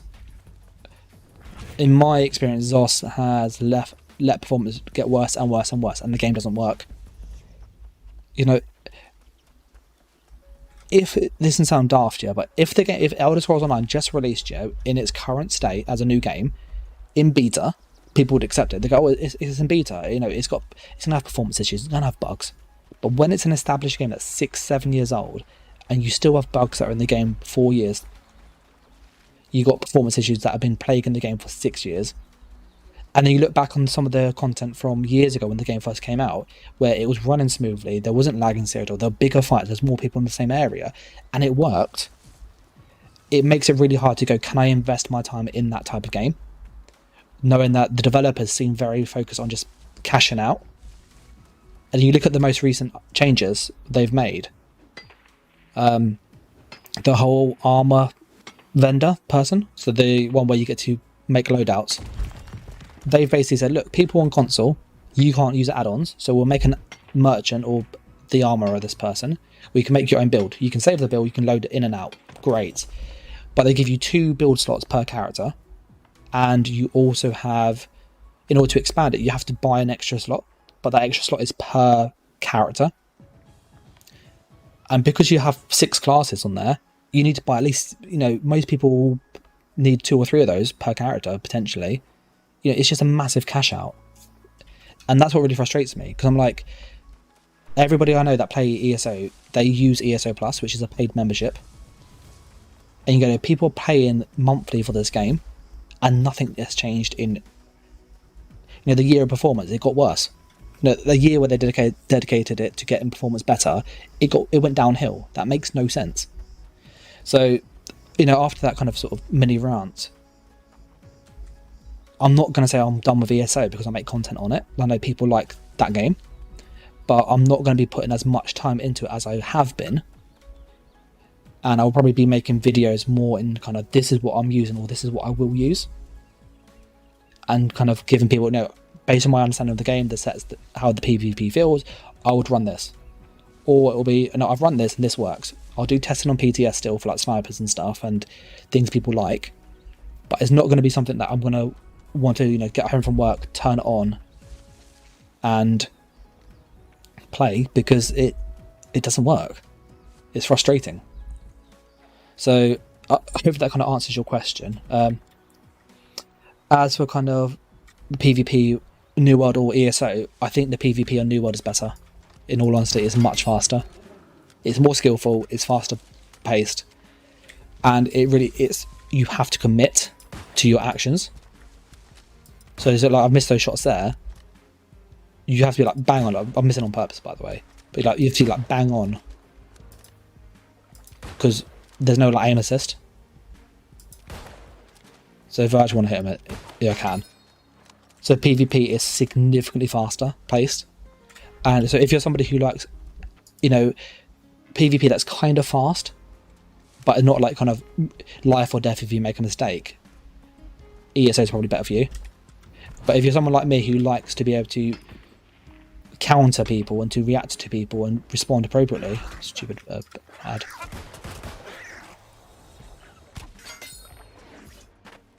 So yeah, I think the New World PvP is better. I know a lot of people as well go, but you know, New World you get 3 skills. That can't be fun. Everything else you do in New World, you have to act like React. You have to move. You have to position. You have to aim. So you're doing all of these things. You are. So although you're not using skills spammingly, everything you're doing is impactful. So you're much more engaged in the combat. And on top of this, the light attacks, for example, these actually do damage. Like they do a lot of damage. So these are like your spammer boards in the ESO. So your light attacks actually do something. Whereas in ESO, if you just don't use light attacks, you can still push skills and still do fine. So yeah. Spencer asked about the Mag Blade, it needs a nerf. I think Magica Nightblade, sorry, needs a buff in ESO. It's a very gimped class. It doesn't work properly. You have to use proc sets to make it work. If you're using proc sets to make a class work, it tells you there's a problem with it. I'm assuming you're talking about the Magica Nightblades that use Cloak. They hit you with Soul Tether or Proxy, that they basically bomb you, or they use Dark Convergence with like Fire Rune. And what you're actually that is not so much the Nightblade, is the set. Dark Convergence is the issue.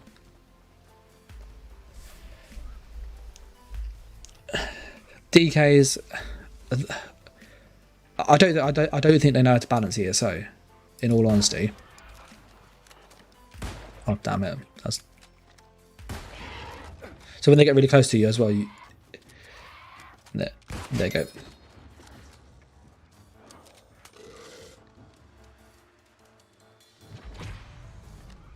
Oh, I missed a rabbit.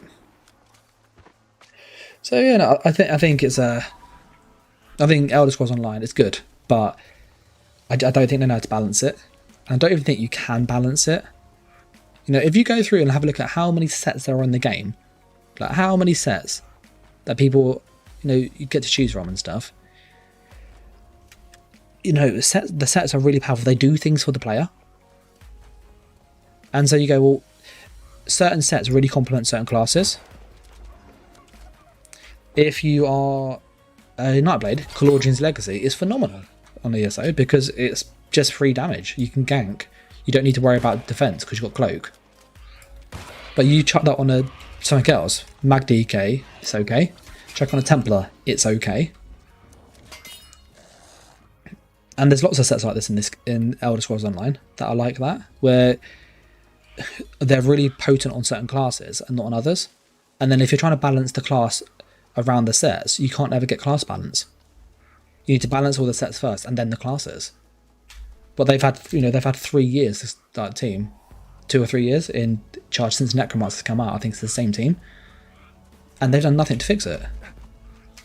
What do I need to do here? I need to go and find some stuff.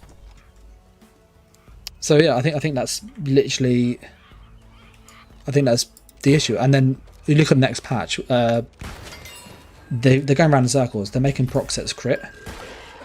They disabled that because it was so bad for the game. So I lunged there, but I wasn't in range, so I missed it. Oh, I agree. The Q is an issue in New World, 100%. I've not denied that for a moment. So look at that. That there is an example of how accurate you have to be. All it takes is a slight miss, and you will not get the hit. And that's why it's so good for PvP, because it's really rewarding. Q's in New World though is awful. Yeah, Q's terrible. But I think about how is there PvP ranks in New World? Not that I've seen it like as such, but to be fair, I think my opinion, and maybe it's wrong, but my opinion is that competitive PvP players, they don't care about ranks. They don't care about skins, cosmetics. They care about the gameplay advantage.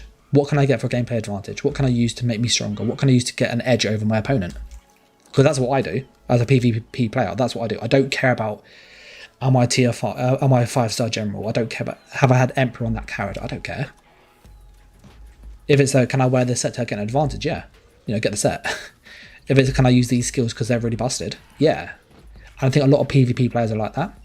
So I don't think New World has totals in that way because it's focused much more at kind of a hardcore PvP game, a hardcore PvP player base. But that's my take on it. Look for these stupid boxes as well. He's cute for PvP, as is him. We're just doing questy stuff tonight.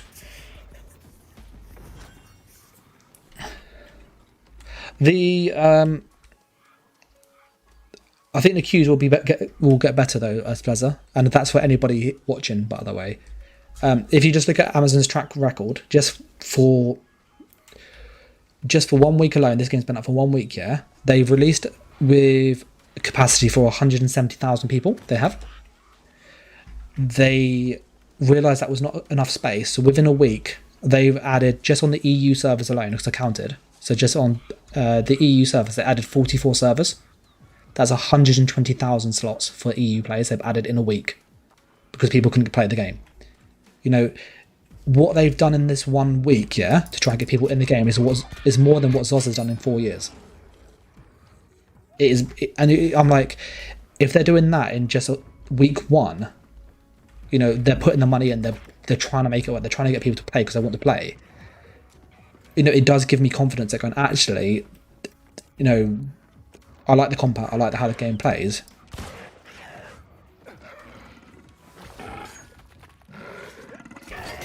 And so, you know, it gives me confidence that maybe they will get it right.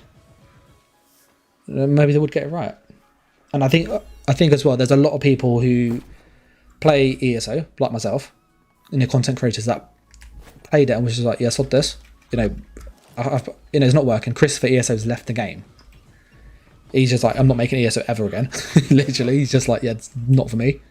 Because he's realised there's no getting better. Get a few more boxes. Let's pin that. One more box. So yeah, I think it's in a really awkward position. I think New World has come probably at the best time it possibly could, because World of Warcraft is not in a good place, in all honesty. Elder Scrolls Online is not in a good place, in all honesty. Guild Wars 2 is okay. That's not bad. But there's not many other MMOs on the market. Oh, damn it, I missed a shot. See, look. So that enemy like reacted to what I did and moved around to counter me. Great.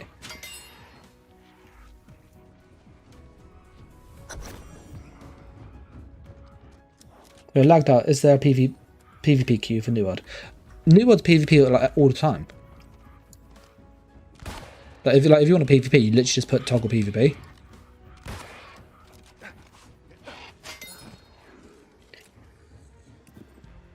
Yeah, Battle Axe Hatch is really good, really effective.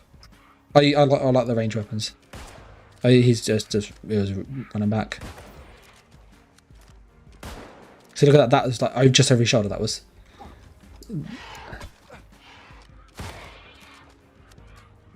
Get back.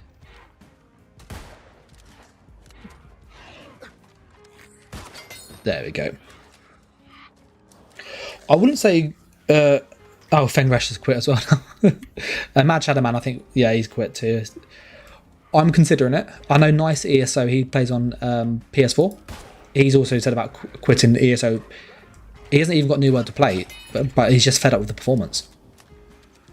You know, I speak to other creators. I'm not going to say who they are because I don't think they've announced their channels yet, but I know they're frustrated too. And these are like people who have like followings of like 10,000 people on ESO. So you probably be able to work out who it is, but I'm not going to say. It's not my place. We're still looking for that chest, aren't we? No, we've done that. Up here we go. Okay. So yeah, I'm not going to say to anybody quit ESO or quit to play a different game. Play what makes you happy. I prefer the combat in New World. I prefer the craft system in New World, and I think the map is really beautiful. Like it looks really nice. It's really engaging. Now, I hope they add more PvE stuff and more story stuff to it.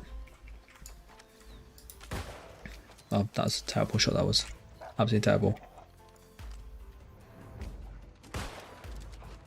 Damn, that was... Oh. Super wolf.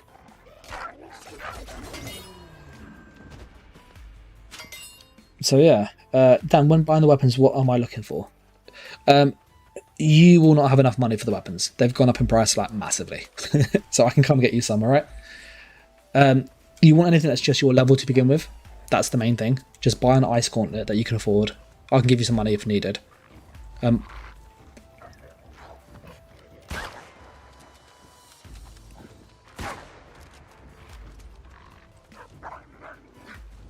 Is it burned to death or not? Is there enough?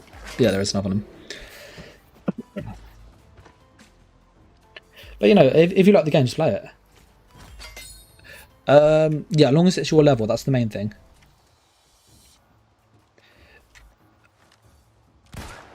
I think the one thing to bear in mind as Splezza for PvP on New World and on ESO, and I always say it, I think people like Christopher ESO, I'm not going to criticise what he's doing, and myself, and is there no one else, Lobo when he made content, Gillian when he made content, you know, everybody makes build videos and guides because they help people, but the reality is you have to do it yourself. You know, I can tell you this is what I would use, this is what works for me, but the reality is you have to do it yourself. And what I would suggest is go and test a few things out, try a few things and see what works best for you. Look at a guide, get some ideas of what people work, and that gives you a basis. Now, if you play the same way that I play, then yeah, you can copy it 100% and do it. But I'm playing with a range at the moment. I think with what you want to do, the hatchet and the great axe, I would use that. I think that's a really good pairing. Attribute wise, I personally, from seeing people, you want a mix of both. You want to pump strength predominantly for damage, but you want constitution. So I'd say go 3-to-1 ratio. So every 3 points you put in strength, put 1 in constitution. This way you get a good amount of damage, and this will give you high damage with okay health. If you find you die too much, just go 2-to-1. Every 2 in strength, 1 in constitution. You get 3 points when you level up, so there's an easy way to manage that. Go 1-2, bang. 1-2, bang. And then that way you'll get strength going up for damage, which you need, constitution. As a ranged player, because I'm using a rifle, I can have very little constitution and just sit at max range trying to hit them really hard. I can get away with that because I'm so far away. I think you'd have to... I told you you won't be able to summon. I'll craft you one in a minute, okay? So that's the counter on the little ghosty dude. So these ghost things are nasty. Vi's been quit ESO since Somerset. I played 200 hours after, dying slowly every patch, less playable, more lags. Total, can't say that word on stream, changed and much more. So yeah, I think Wiseman's right at that. It's got worse each patch. I'm doing this quest, Simon, up here, and then I can come get it for you. Let me ping it, and then I can teleport back. Yeah, what I like with the New World PvP is that they have instance PvP. So if you like Cyrodiil, where you've got the Cyrodiil keeps and you fight between 2 keeps, their instant PvP is called Outpost Rush, which is one of the modes. And basically you have a couple of keeps and you can harvest resources to upgrade them in this kind of mini PvP match, or you can go and fight other people. Now you do need to be a higher level though to get into those, but that is kind of the PvP that I like. It kind of gives you that kind of Cyrodiil feel that you get with you're fighting keeps and stuff, you're battling each other, and that's an instant place. You can always do that. You can just queue for it. If you don't want to queue, you go, okay, I want to just do it lower level. You could just simply go to a fort and just attack it. You know, people will PvP you. Just flag for PvP.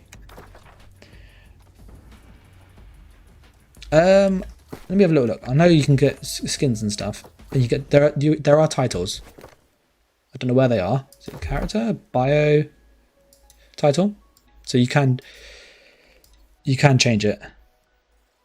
You can change your bio. There's a way we can change your title as well. I don't know where that is.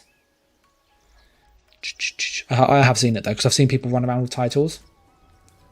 Now I don't know if there's PvP ones. I'd imagine there are, because I've had like the duelist title, because I've dueled people and killed them.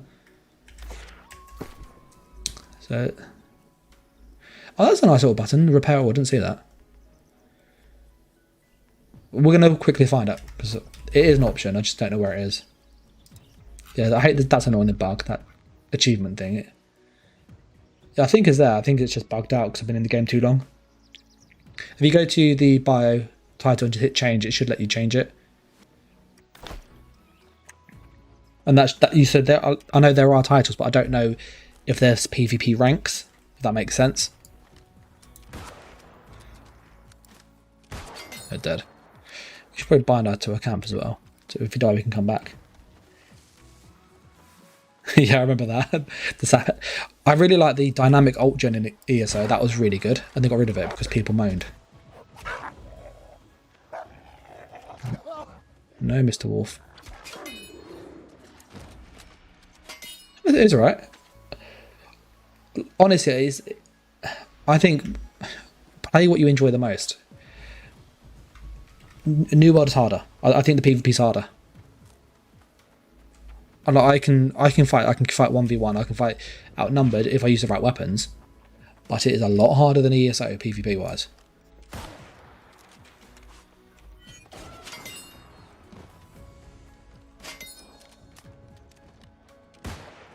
That should have hit him from there. Oh, let me shoot out there. Dead.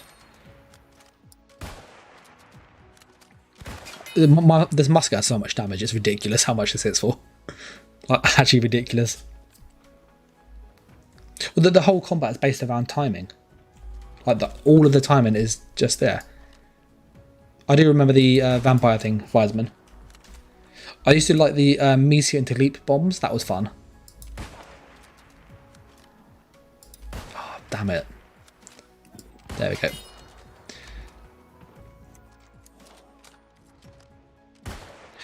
So I always, like, when they're mining, I always find it really hard to hit them.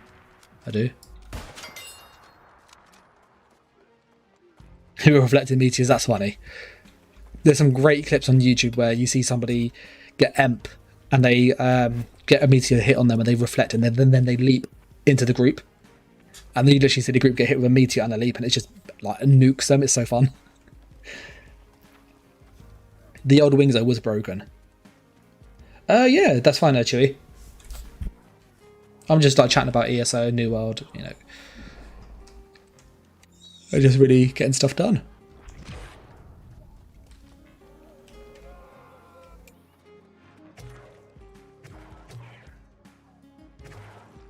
Oh yeah, I think Schaefer's right. Schaefer said, "Why is the musket low on the weapon tier list?" Yeah, you've got to aim it.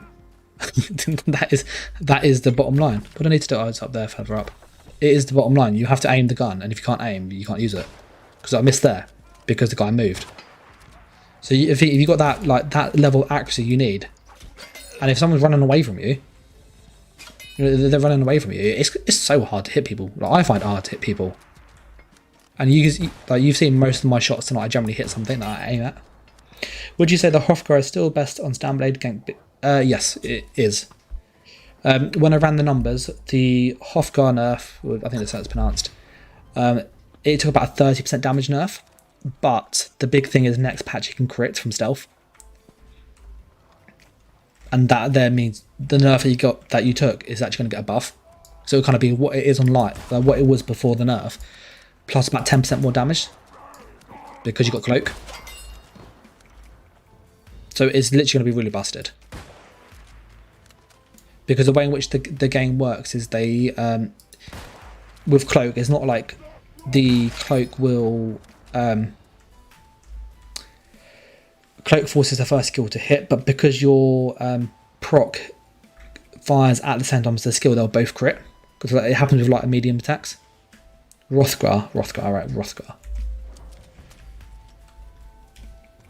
Why is it Hrothgar? Because I think of the people in Skyrim. But I'll probably butcher that, so.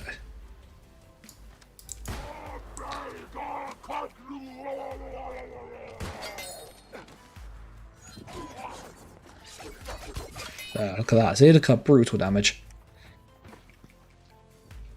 It's Nordic, sometimes the stuff is silent. Yeah. I think, you know, being, I'd say very British. You know, you have that very British accent that you just basically, you don't enunciate or say certain things right, because that's particularly foreign words.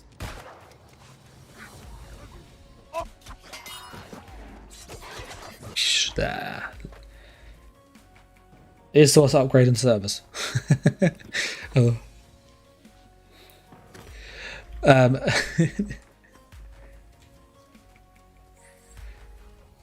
We need to get some more of these. What do we actually have to do here? I don't even read it. Deposit the bile soaked meat into the crawl quarry. Okay, that's what we've got to do.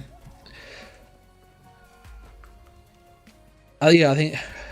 Well, Zos. So it's quite interesting. Zos said that they were on their, I think it was live stream at Christmas. Like that was before COVID happened. But no, it was the one when they announced the matey. 798 per shot. That's brutal. That is. How many bullets do I have? I've got 200 left. That's plenty. Yeah. So they said that they're gonna upgrade the service. Is what they said. They were very good at not giving a time frame. that was very clear. Like they didn't want to tell you when that was going to happen. Just at some point we're working on this, but it's a little whiles off, and it's ways off. But we are aware of the issues, and it's something we are actively working on. And have faith that we're doing something about it. That's literally what it was. He put his shield up. He's gonna burn to death.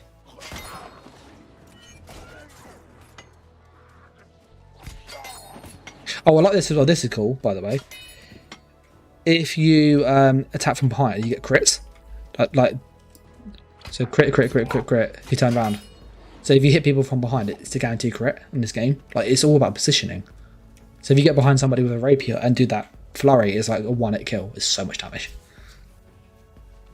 There's a live stream that it's still going on. Just going to take longer than this year. Yeah. I don't think they have a solution to it.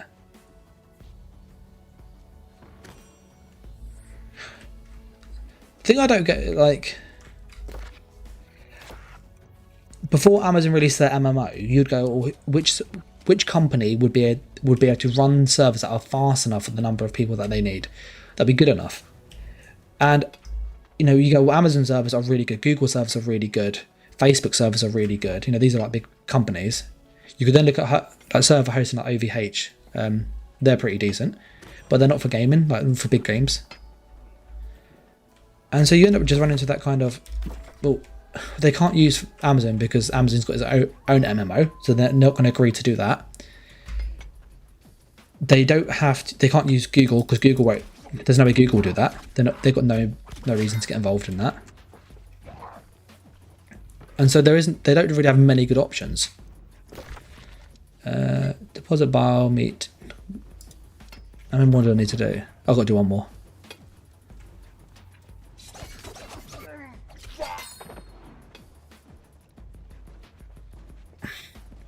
Microsoft servers are good, and they could use Microsoft service because Microsoft own them. But then you got to think on the other side. What is it going to bring to the game? People, when they sell a new chapter, they sell it because it brings something new to the game, and that's why people come and buy it. Their whole model is about getting new people in.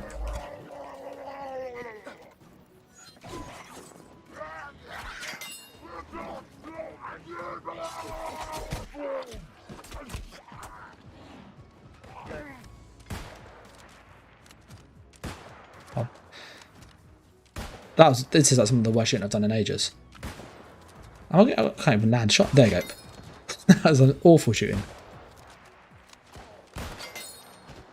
Yep. So I don't. I think they know full well that they can't release. I don't think they'll be able to release the.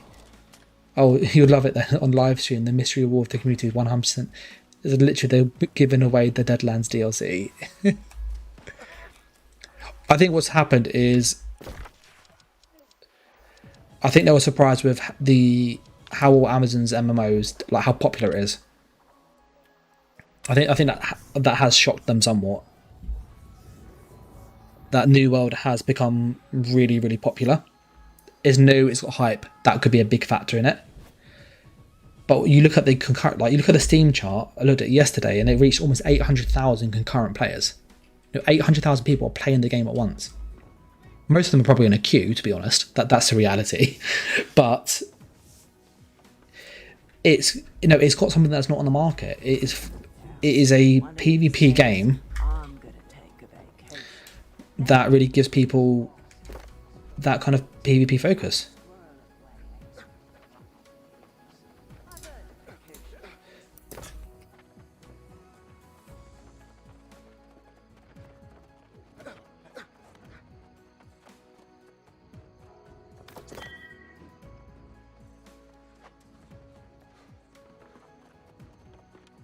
I just have no way. Yeah, I think New World is mainly PvP for sure. We've got all these quests to turn in, by the way. Let's see what we'll get. I hope you've washed your hands. Guess what? I have already heard reports that the corrupted were falling ill. There you go. Look at that. See, we did that. He did. Now, 1200 XP. Find someone to coat the settlement walls in bile-mouth bile.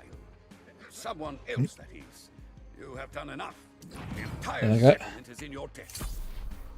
Right, there's some XP there. Corruption is most undoubtedly spreading Let's go turn all this stuff in. This Hamilton makes me feel like Thor. Do you need this stuff still? I've said this, Wiseman. It is literally RuneScape. It's basically RuneScape. It's just RuneScape on steroids. That's the best way of describing it. You've got, like, literally the craft system. This is RuneScape. This is 100% RuneScape. And it's not that they've copied it. It's a typical MMO structure. It's then got kind of let's take the build how you want kind of place of ESO. You pick the weapons that you want, but rather than make it spammy, let's make them all impactful. You know, every skill is like an ultimate. It changes the fight. If you use this correctly, this is nasty if you use it right. If you use this correctly, you do stupid damage. You go to the ice bit, you go, if I use this ice thing, it's so powerful. Every skill is really impactful. So you don't need loads of them because they're really good. You have a bow and a 2H to play with, but you want an ice corn and a rapier. Let's add Simon to the group. You can quest with me if you want. I'm just questing around here, Simon. So you're welcome to quest with me. Invite to group. I will just be one-shotting most of the stuff though with the gun. Yeah, RuneScape was my MMO as well when I first got into gaming as a kid. That was like many years back now. Like many years back. Hello there, my rambunctious friend. What news do you have? A brooch, eh? It is, very pretty, but why give it to me? You mean, this... I don't know what to say. I'm moved. Giving her space was what she needed. Thank you. This means the world. There you go. Even RuneScape does have crazy lag. So we can turn all these in as well. I greet you in reverence, fellow. Bang, bang, bang. Alright, we're at cap here. We need to level up basically.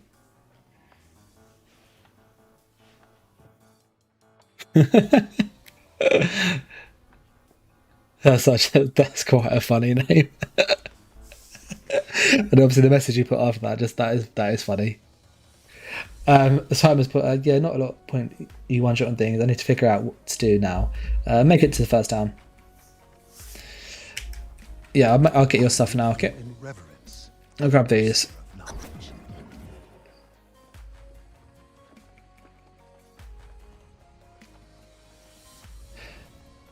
What, turning some quests up here?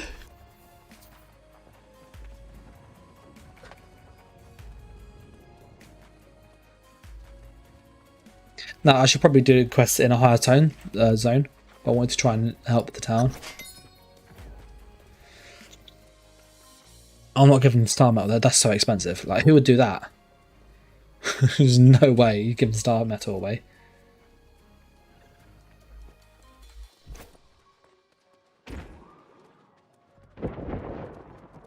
Ah, look what the mangy old cat dragged in.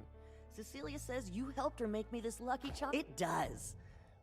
I suppose it's time for me to shrug off. You certainly can.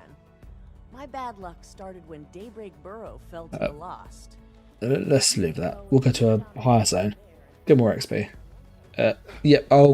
If you come up where I am, Simon. Oh, Simon, you're miles away. Oh, where are you? Oh, you're over there. Come to Earth. All of these zones are starter zones, by the way. So, Everfall is a starter zone, which is what you want to use.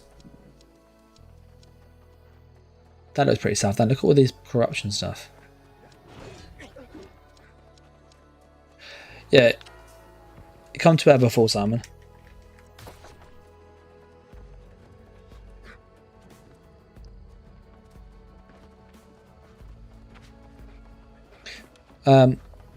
Believe it or not, there's these really remarkable things called legs, and surprisingly they help you like move. So you could use them and like walk all the way over to me. That would do it, I think. I know that's really sarcastic, I couldn't resist. But yeah, if you run across, okay, it's a bit of a trek. The other option is if you click on the settlement icon. Did you set it to you're in here? If you can use recall to in, or you can use the fast travel if you've been here before with the ads off. But if you haven't done those, then you're gonna have to run. That is the only option. Which is, I know it's a bit depressing, but this is where everybody in the guild is, by the way. So everybody in our guild is literally uses this as their main base of operation because it's kind of in the middle of the map. It's in a really good spot. By the way, ESO combat alone, without proxies, whatever, either one of the best. Yeah, I think the thing is that this ESO, they make these lovely animations for skills, and then they let you cancel them. So obviously, for a PvP player like me and people who want that slight advantage, that bit of an edge, then you will do that. We've got a bit of a trek over here. We'll do these ones and then we'll skedaddle.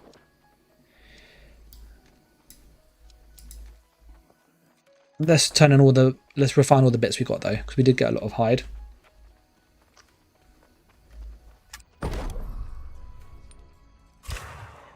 The one criticism I would say with New World, there's a few actually, but the big one is the lack of direction. I think Simon's obviously experiencing it, going, what do I need to do next? Correct me if I'm wrong, Simon, but that's how I felt when I got the game.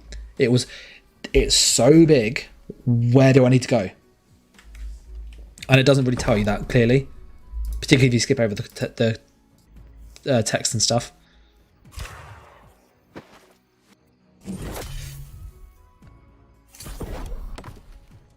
And we'll melt the ores we got, and we'll deposit all of this in the bank.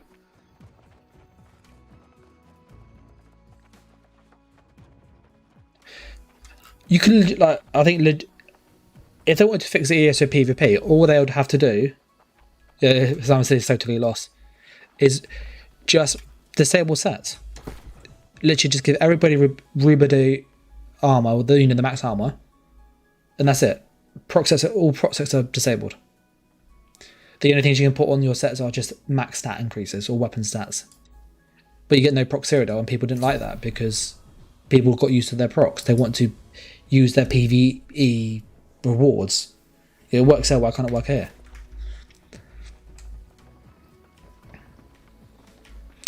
We need to do some engineering as well because I need to get this up a bit more.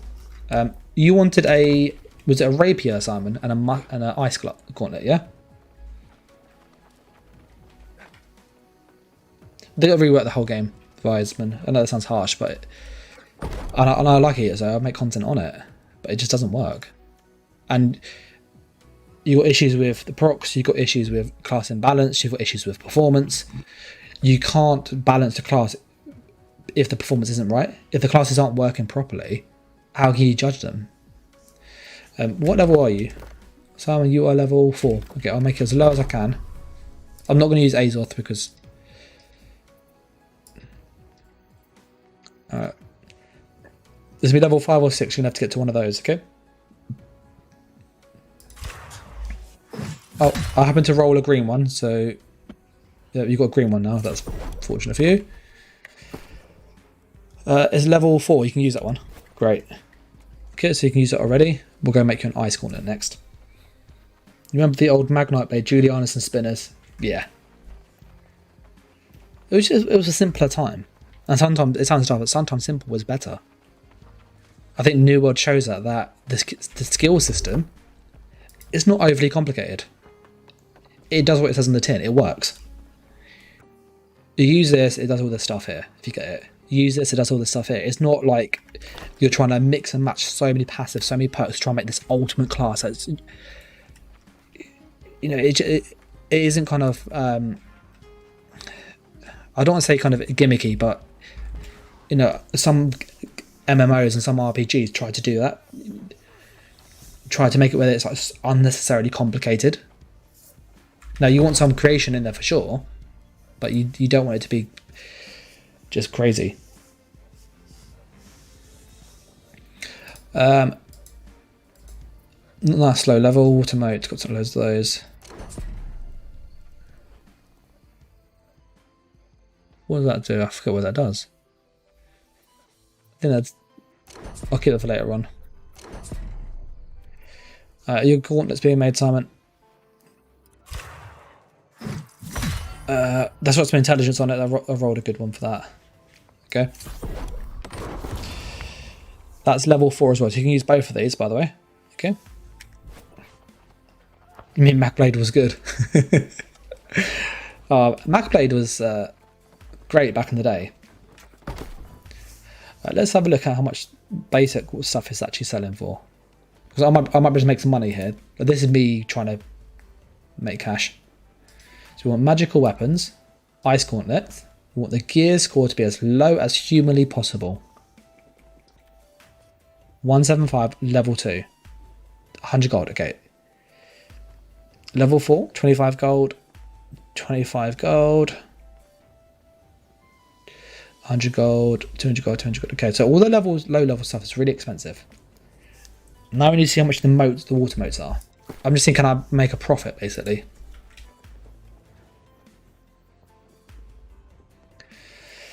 They're 2 each. Yes, we can make a profit. Okay, we're going to buy loads of these. We'll put this on low. Okay, we'll buy all that. This is literally what I've been doing, by the way. I look for something that's really cheap. And then, like, material-wise, to be able to make an item that's really expensive. And I make loads of it. So we're going to make 20 of these. As low as they can be. Because I don't... Because these are for new people who want to get the ice gauntlet. And I'm not going to sell them for like crazy money. And we'll make some profit from this. Are you a Preda?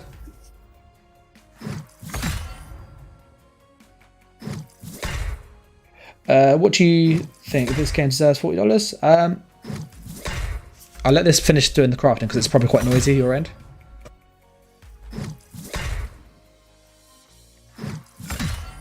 That's a good one.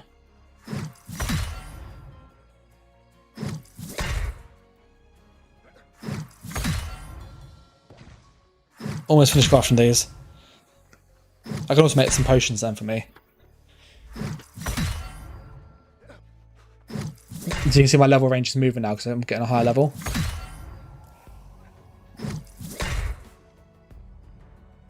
So that's all of that I can sell. Okay, it's not doing that anymore. Yeah, so is the game worth $40? I'd say yes. I'd say it is. Now, if it's a choice between having food and not having food, have food. It's a no-brainer. I come from a council estate as a kind of background, so I'm used. Like I've had that experience where, you know, do you get electricity or do you have dinner tonight? And you have dinner. So I wouldn't go and if it's a matter between, you know, having food and staying alive and stuff, you know, that's a no-brainer. You know, you need that first. If it's I want to have a luxury and something to pass time and have fun, you know, yeah, this is a nice thing to have fun on. But you obviously could put basic needs first. We're going to sell our magical stuff. Magical weapons, ice gauntlets. We need to give one to Simon as well. Because the issue is, although they're cheap, they're not low levels. So people are selling for like 25 gold each. And I can probably sell them for 20 until I make a profit. Water moat. Because the iron I had loads of that, so I don't mind that. Use 8, yeah. So if I sell them for 20 each, I can still make a profit. Then we'll go 25, just to give them a bit of room. I've got to give Simon the best one. Yeah. What's that one got? That's level 13. So people send that for 49. Let's go 40. I literally.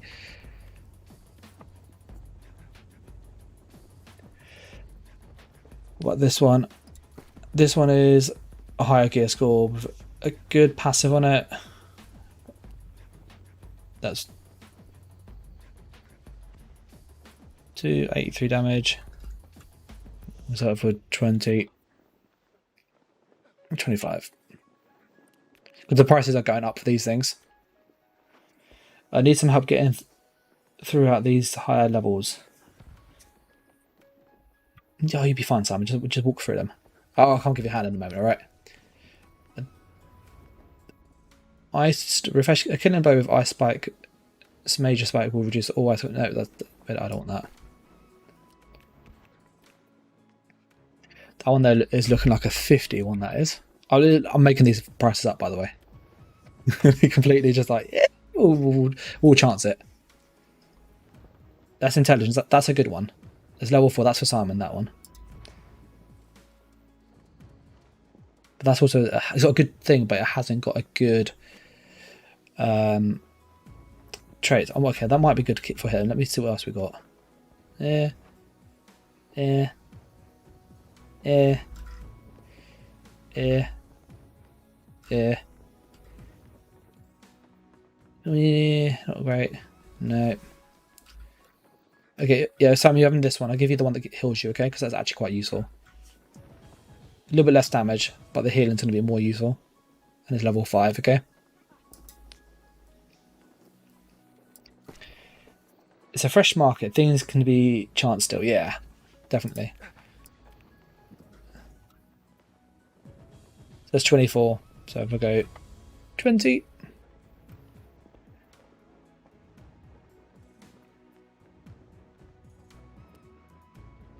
Sell that.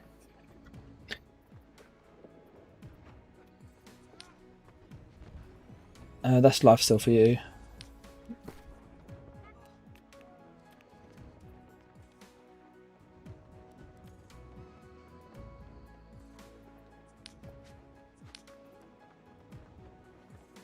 Let's sell all that. Because it's all the low ones you can sell for like 20 each.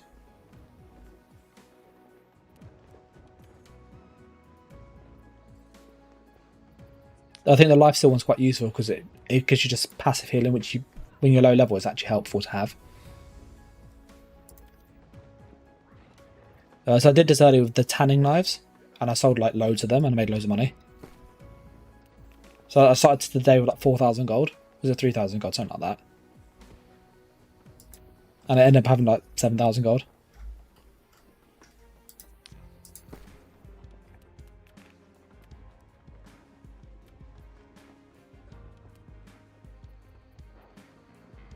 What's the thing you need 100k gold for? Oh no, you're in a different Discord, but someone misread how much the money was and thought it was like 1 million. I thought Amazon gave people, the streamers, 1 million gold and stuff. I'm like, no. That's not a great one. So instead of 10 and just kind of break even.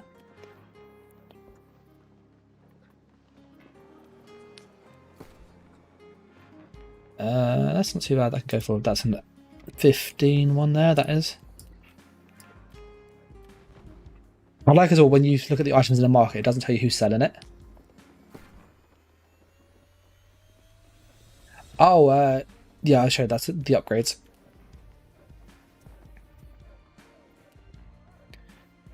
There's all of that bad boy.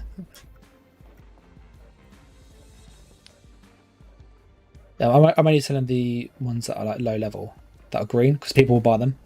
They see green stuff and like, oh, it's green, shiny. That's a 20. That is. That's got intelligence on it.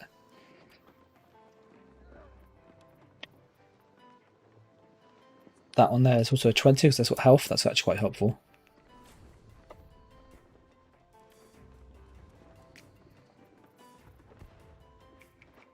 All right. How much is that worth? We'll just salvage all the other bits. Let's find Simon. He should be near us. He's on his way. He's on his way.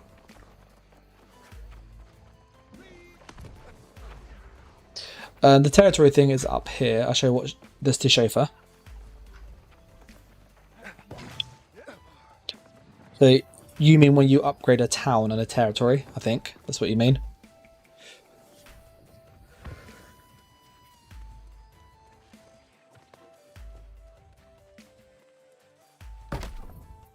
So you can upgrade the castle and stuff, and these cost like loads of money. So they're upgrading to explosives.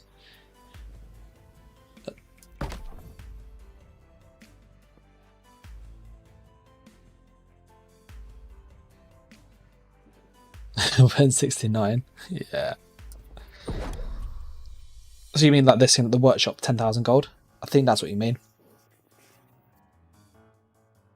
Mouse is playing up. I keep blocking, slowing me down. Yeah, it's not what you want. The other option is just turn block off, Simon. It's not an ideal solution, but if you're using an ice gauntlet, just keep it range. It might be a solution until you get to the masters fixed.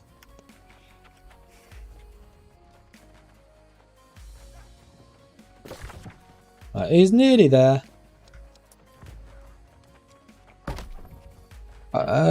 Property tax. Okay, we want to reduce that because we actually need this, and we want that as cheap as we can get. I am thinking of buying a house, by the way, in this game. So you could buy this one, which is opposite here.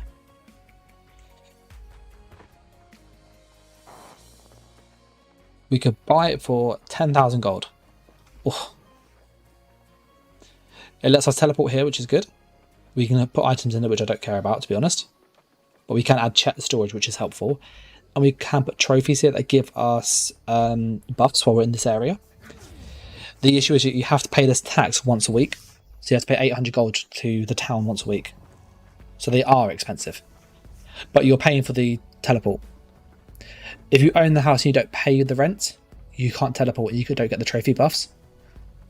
So it's kind of like a mid-game to end-game thing where if you want that convenience, where you got more money coming in, having a house or two around could be really useful, but you then have to always have a regular source of income.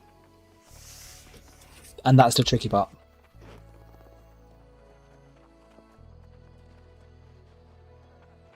Oh, it's an endgame everywhere. Yeah, always. It is an endgame. Let's salvage these that we don't need. Salvage.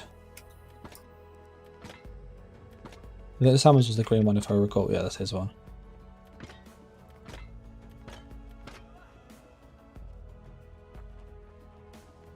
That salvage rapier. We don't need that. Don't need that. Don't need that.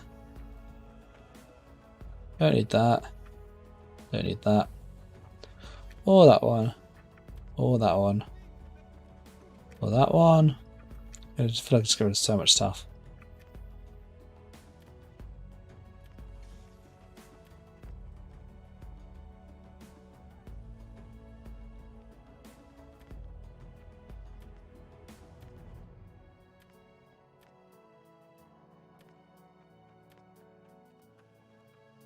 Maybe.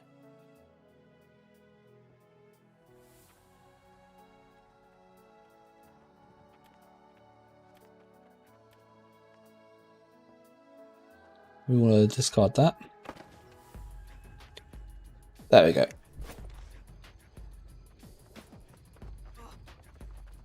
It is a lot of money and time.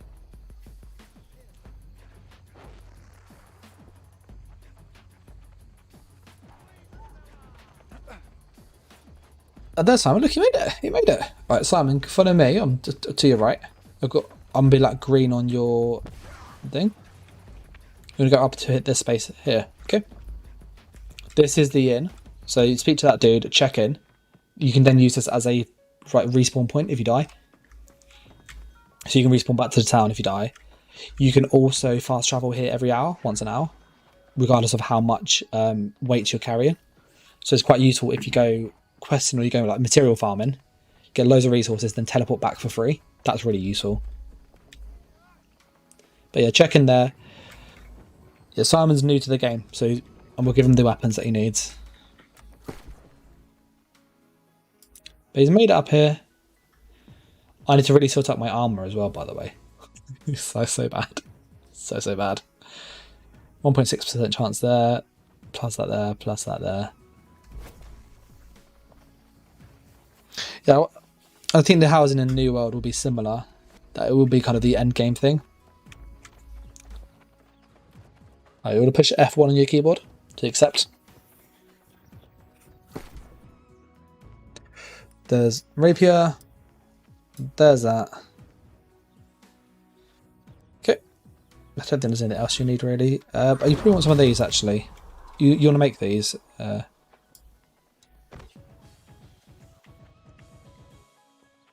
Are they buying the bound? I think.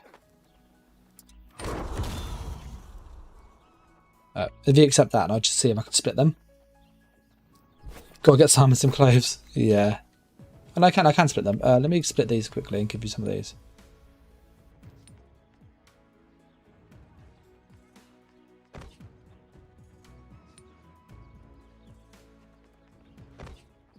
Okay. Simon's fine. He looks like homeless. He'll be alright. He'll find some stuff soon. But there you go. There's that.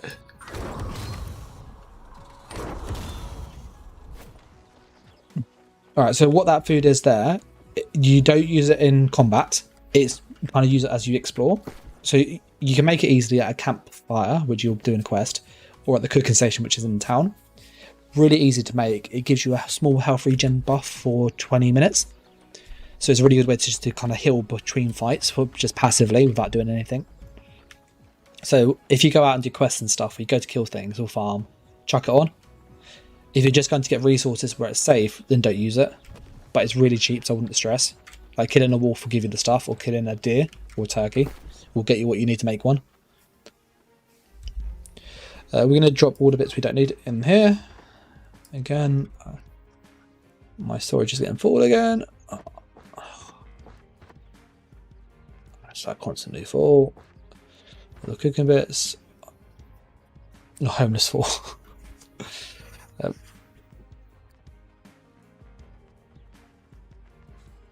Is there anything we can get rid of that we don't need?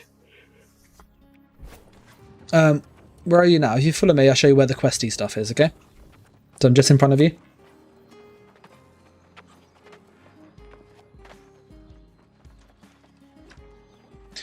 Right, this dude here. He is the... Actually, with me. I've lost Simon. There he is. I'm behind you, Simon.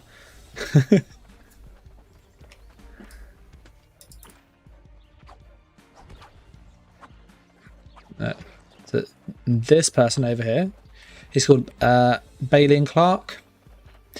He is kind of the town quest giver, so you go for him to do quests. He will then kind of help guide you with the main story, if I remember correctly, which is what you want to do. If you go up the stairs, so that's what I wait for you to come. Yeah, top of the stairs.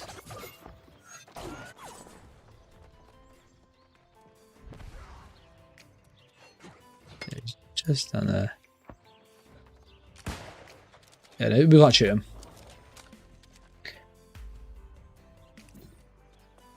If you come up the stairs, so that's where you get kind of like main quest for the town. Up here on the right, you have like mini quests. These are like just things to help the town. A lot of these, in all honesty, you don't want to like anything where you have to make something or do something. like make or craft something, it's not worth it. But anything where it's like kill, hunt animals or explore something, they're easy to. They're just free XP, so you might as well just grab them and because you'll do them while you're around. If you follow me inside this building, you'll find there's a woman over here called Evita. So just wait for someone to find us.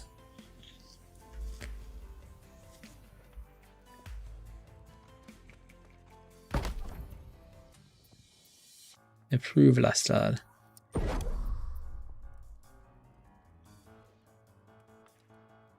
I think this is a great system as well. This one will give you quests. Look what the mangy old cat dragged in. Cecilia Yeah, so is the she'll give you ultimate quests there. Miss Lucky Charm. That was very kind of you.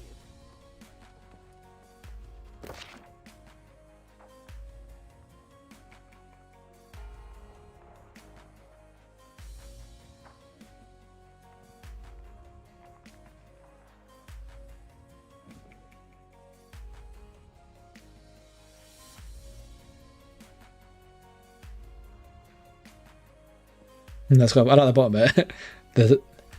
Yeah, I know the fact the stream's slightly behind the game.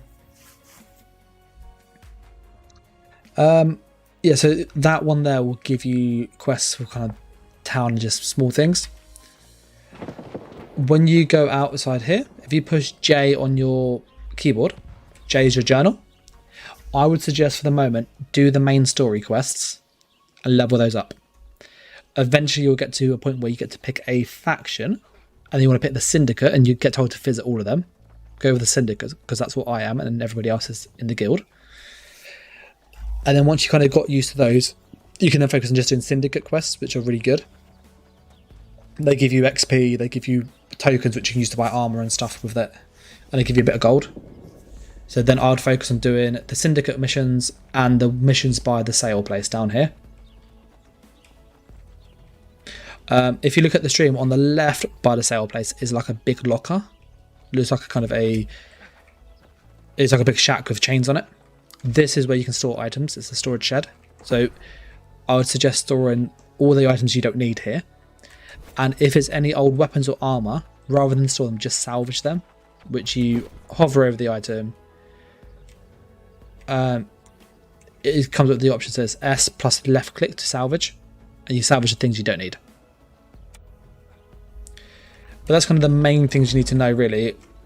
So if you can explore yourself, whatever the timestamp is now, you can obviously watch this back again or just message me on Discord. But I'm going to go and do some questing, I think. Go to a different region. So we've been here for a little while. We've got some quests here to just round off, so we'll round these off quickly.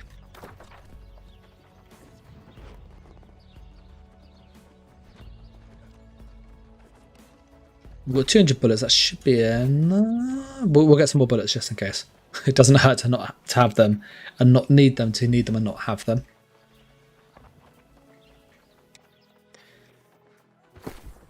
We could try, let's try a fire staff, I think. Or an ice gauntlet. I do like those. Oh, my musket. Actually, let me get the scope on the musket first, because that's what I want to use. We'll get the bullets. You have to do this. Just put it there, chuck it there, put the rest back. Done. Okay. Now we've got 500 bullets not on us, so that way we can use the gun as much as we want without really worrying. And then we need to go that way, so we're going in the complete wrong direction.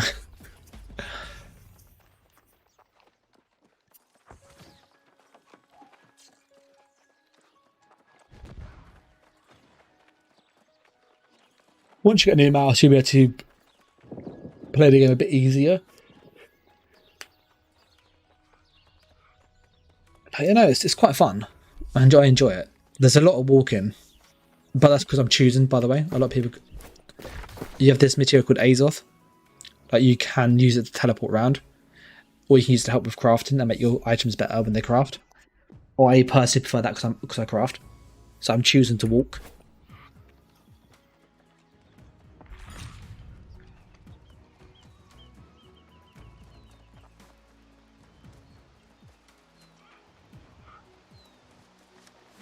Oh, wolf turned away.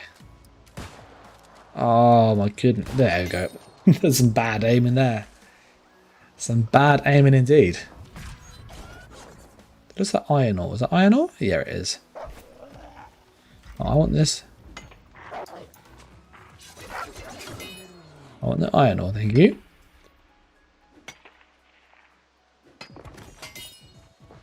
Once you get into kind of the combat, the combat is the fun part. Just doing a nutting at the moment. Yeah, did it break when you had to get the wife's earring as well? He knocked out his power cable from his computer. Thank you, Mr. Wolf. Too eager with that.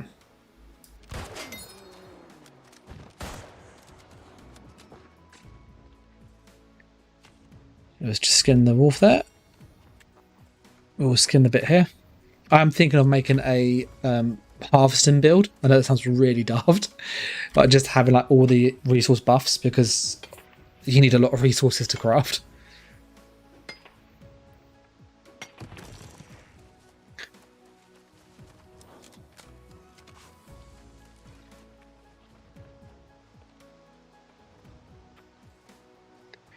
So we'll do a few quests. I will call the stream shortly too.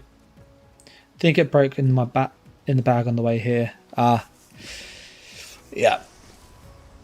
You can just get a cheap one from Argos or something. Or even from the garage. Or the parking for a garage and getting fuel is crazy at the moment. Right. No, Mr. Funny.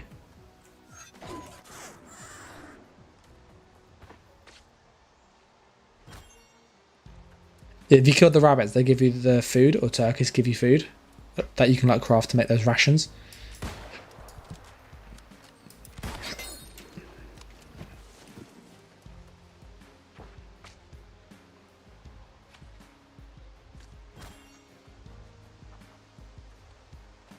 They are. We're just getting there.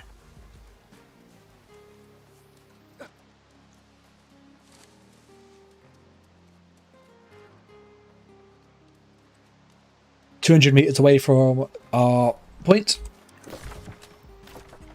What do we need to do when we get there?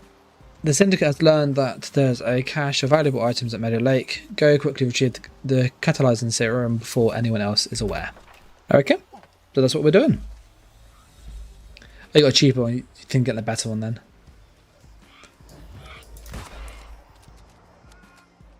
Nope. You can die.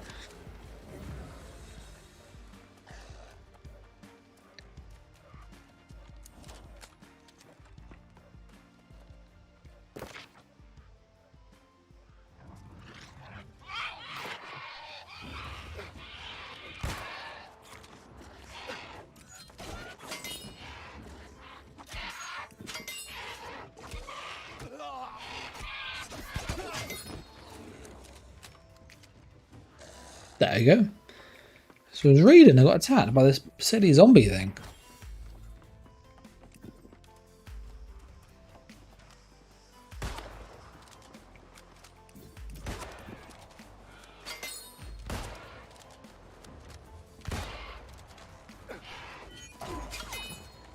There we go.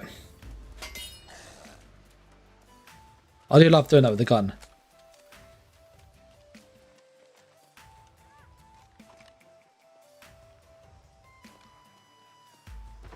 What? No, I needed my mouse more. That makes sense, yeah. Pop. Headshot. Pop.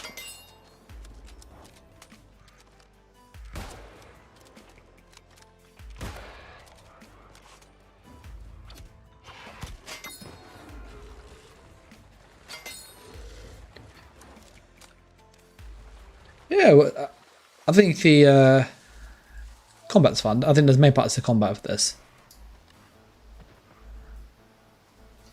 I still want that zoom on my musket. That'd be really nice. To be able to zoom in and stuff.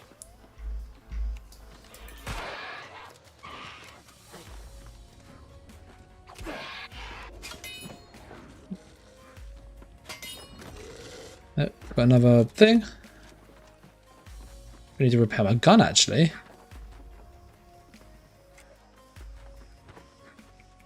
Oh, there's another thing I can get in there. How's the ice gauntlet, Simon?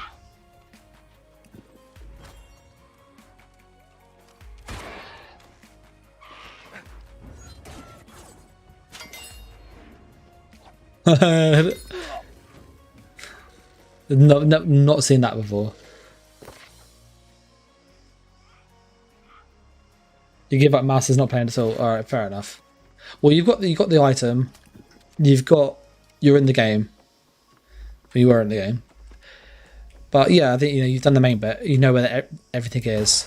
You've got the town, which is obviously the main bit.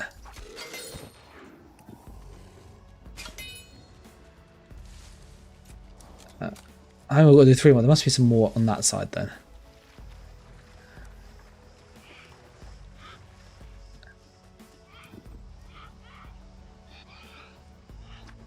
Oh.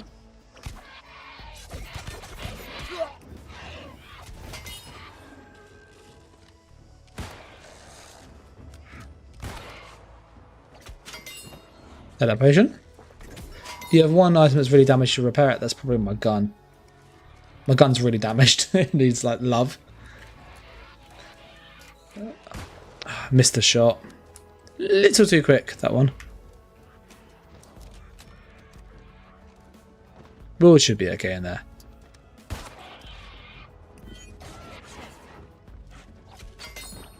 That's Mr. Zombie dead. So you can see like how fast the gameplay could be.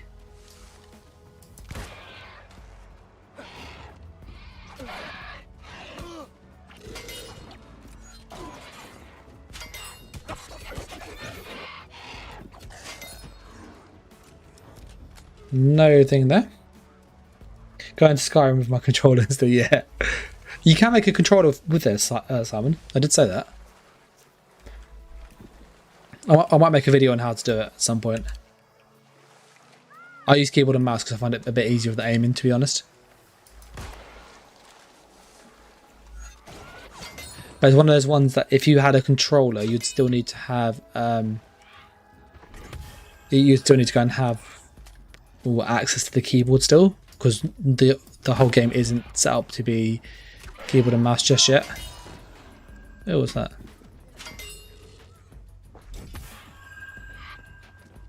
Trying to find his silly crates.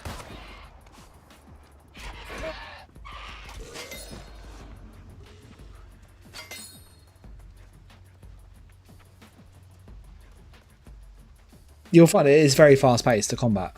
Really fast paced. I've missed a shot.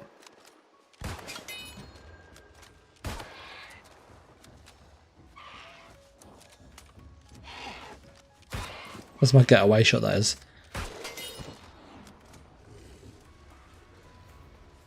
Oh, there's all that's up there as well. I didn't realise there's buildings up there.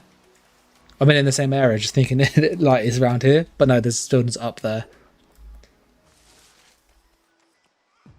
I think getting used to keyboard and mouse would make sense.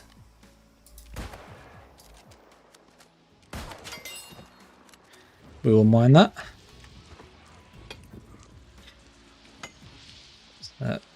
That's a 4-hitter, that is.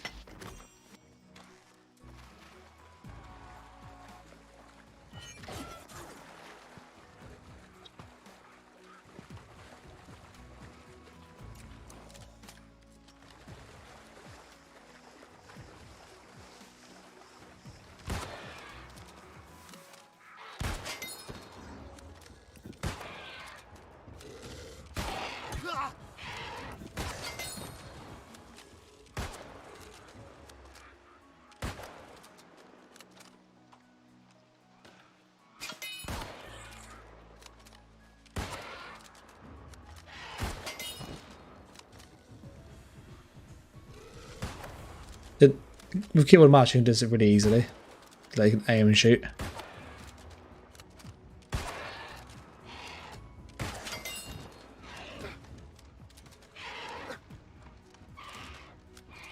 That reload is brutal.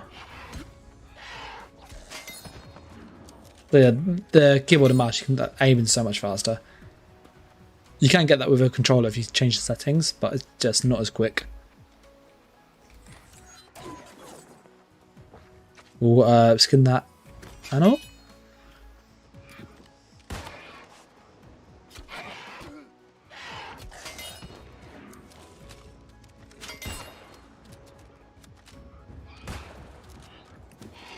Got misfired there.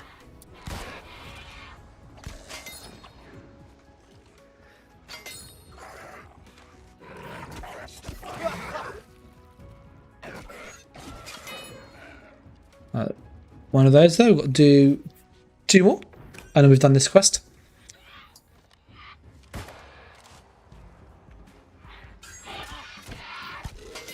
That's a great counter. Oh, rabbit. Yeah, that's a bit mean, isn't it? They're just shooting the rabbit.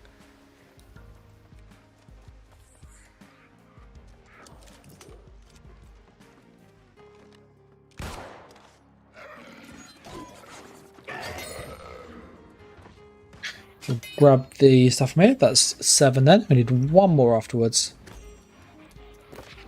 Got a fire stuff for the scholar. Level 16. Let's repair this. Repair 36 gold. Oh, that is savage, that is. A lot of gold.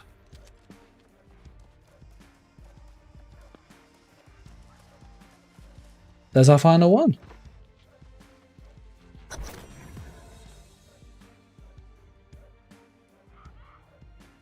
Yeah, their version of this is quite interesting. It's not, and they cycle around. So like you end up going. I did some quests earlier, and they sent me down here, like all the way over here earlier. Whereas now it's sending me here, here, here. I've had quests that send me up here. I've had quests that send me over here. The very few that are there, to be honest. They're mainly here. So they do kind of have that. There's probably 9, maybe 6 to 9 quests, I reckon, where they kind of go here, do this, come back. It's all the same thing. But you see different landscapes and different pictures, like different parts of the world, which makes it not as tedious. Because if it's going to the same place to do the same thing again and again, it is tedious. But you're exploring parts that you might not have necessarily seen just yet. With that said, after a while, it could get tedious. Let me aim properly.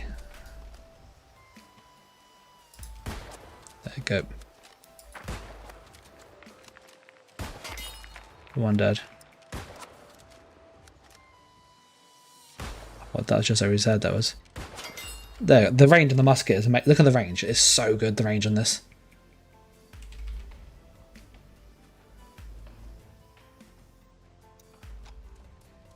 And that's why I like the musket, because in PvP you can shoot that far. So if you've got a good shot, you can like land shots that far away. It's so good. But you need to have a good shot to do that.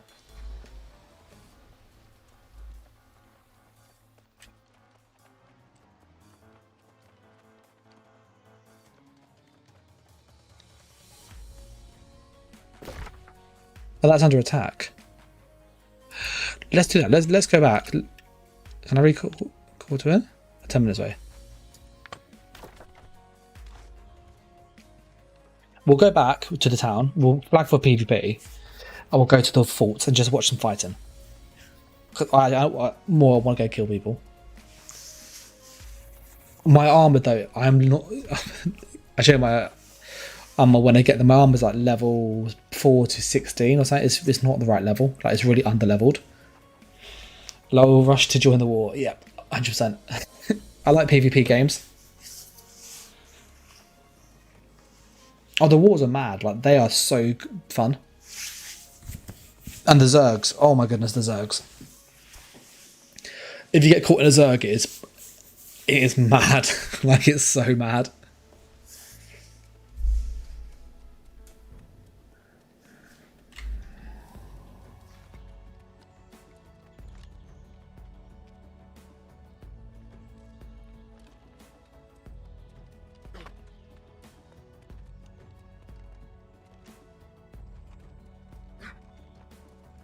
Yeah, we don't want to be late to that war though, do we?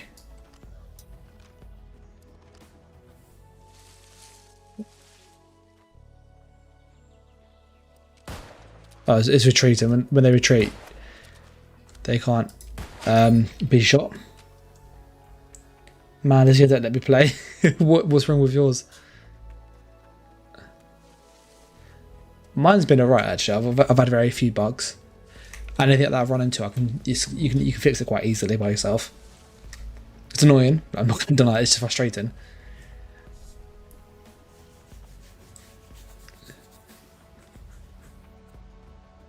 I find that the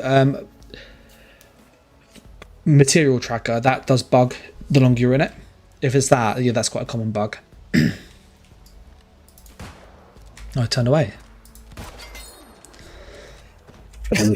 Sorry about that. Love that. Sorcerer Hunter coat. That sounds cool. Right, we're nearly there to get back. Still under attack, and then we'll go there then. We'll queue for PvP. And we'll see how we do. And you'll be able to see some of the fights. The like big fights are great. We're flagged for PvP. Put that aim to the test. Yeah, I've had it where I'm shooting people far away. I do miss shots though, because people move erratically in PvP. Like you try to shoot somebody and they're running zigzag left and right. Like nobody runs like that. Oh, the Ganker legacy. But you know, you see it in PvP. People like it's like this. They run like that. Like who runs like that in real life? Who runs like this if they're trying to get away? You know what I mean? Nobody runs like that. But when you're being shot at, it is really off-putting, and so it's really easy to avoid damage by doing that. And the zigzag motion, yeah, definitely. And obviously this is I want you to say this is semi-auto. This is bolt action. Right, we're queued for PvP, or we're ready for PvP. Oh, it's just flipped by the Syndicate. So they've just taken it over. We might find some stragglers on the way up though. So we'll keep our eyes peeled. Doing this at just gone or just coming up midnight. Probably not the best time to do it when you're tired, but we'll give it a go.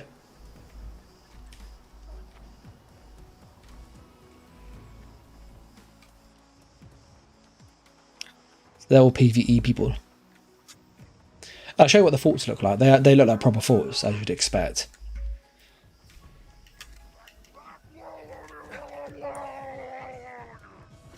So I just put my auto run on.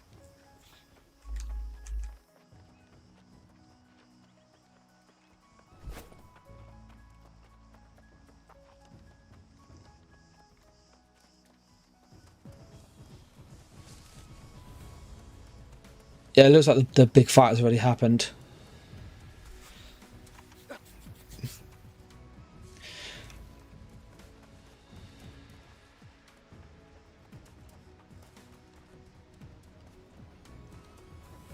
$200 meters away.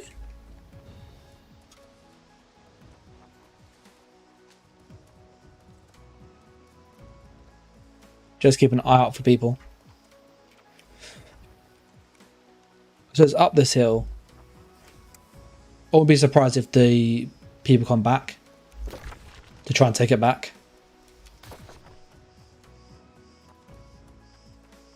Oh, there's allies on the right.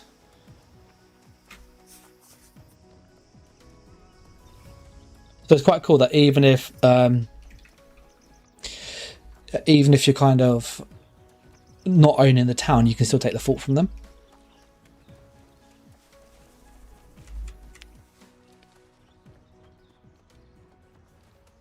That's quite neat. Yeah, so they're able to capture that. It's controlled by the Syndicate. Let's see if we can find anybody up there. But like, it's proper cool, the forts.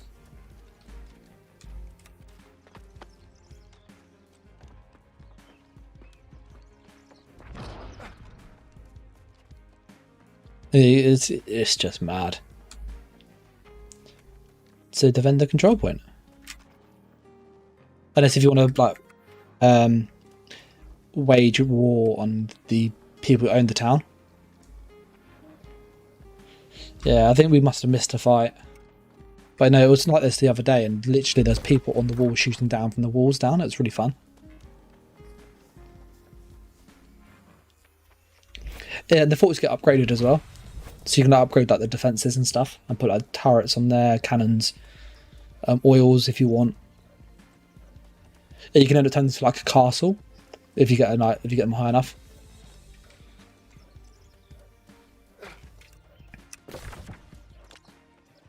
We're going to swing back to town. We'll keep an eye out for people on the way back. You sometimes get people doing PvP quests down here.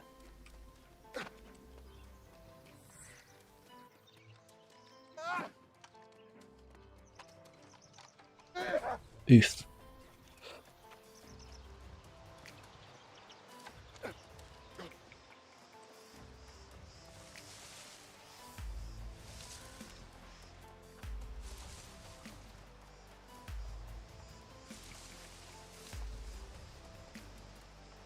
So we'll wander back to town. It is late in Europe, so I wouldn't be surprised if there are very few people left on PvP in this area.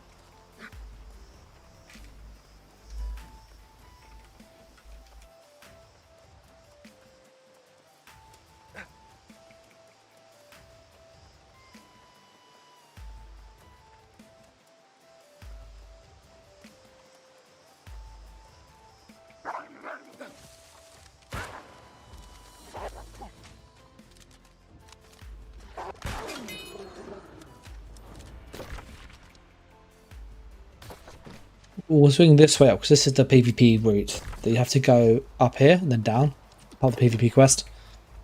So we might see some people who are flagged for PvP on the way. But as I said, it is like midnight where I am in the UK.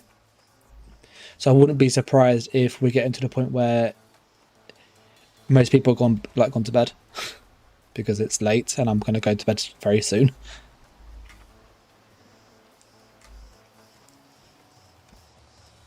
But no, I think they did a lot of attention to detail to the quests, particularly PvP ones.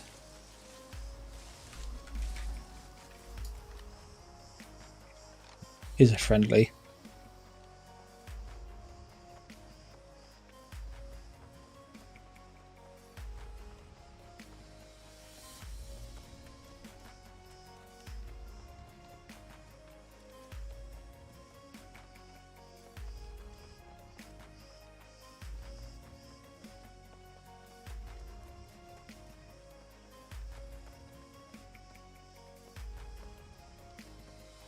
I don't see anyone there.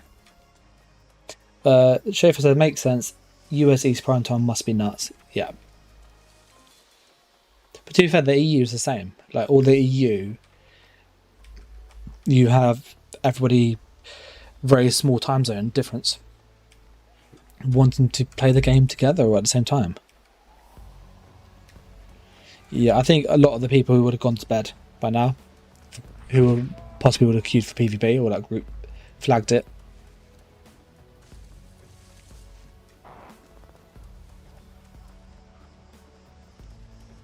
You can always see the little red names, that's how you know.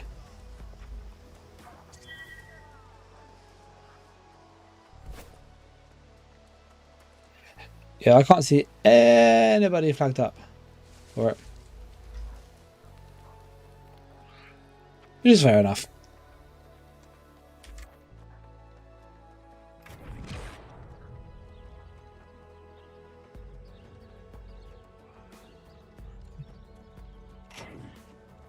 I've just done that off at the moment. I think I'll turn on that quest. Where's the... where do I turn that in?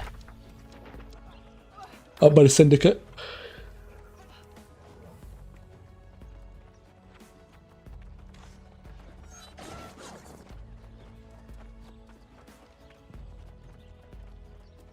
I greet you in reverence. Turn the quest in. Done. We have 1800 tokens and we want to buy these, which are 3,000.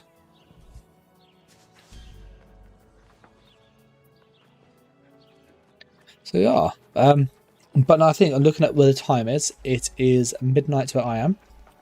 So I'm going to do one round of PvP quests, I think, just really quickly to show you what they are. And maybe we'll get some PvP on the way. So we'll quickly grab these. Bish, bash, bosh. I greet you in reverence, fellow pursuer of knowledge. There we go. And I'm just going to shut the door. I've opened the door and it's really cold. And obviously trying to aim when you're shivering. It's not the best. You're like, look at that. Whoa. So that'll be 2 secs.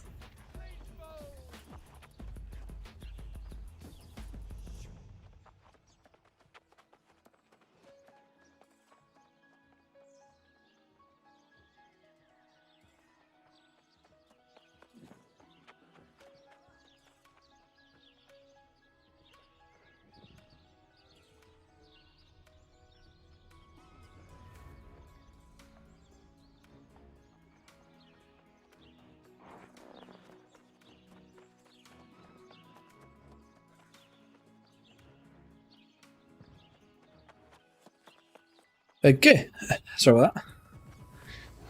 Just close the door. I'm in their dining room. That's kind of where at the moment we don't have a study, so gotta find spots. So we're out. We'll queue for PvP.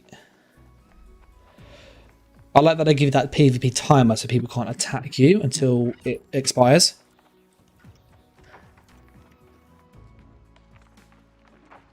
But yeah, I am really doubtful that we will find people to PvP at this time of night.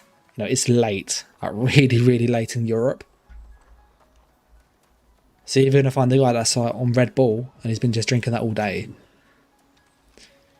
Or you're going to find the guy that, you know, is a bit of an insomniac and doesn't sleep well. So you don't know how the fight's going to be with those guys, do you?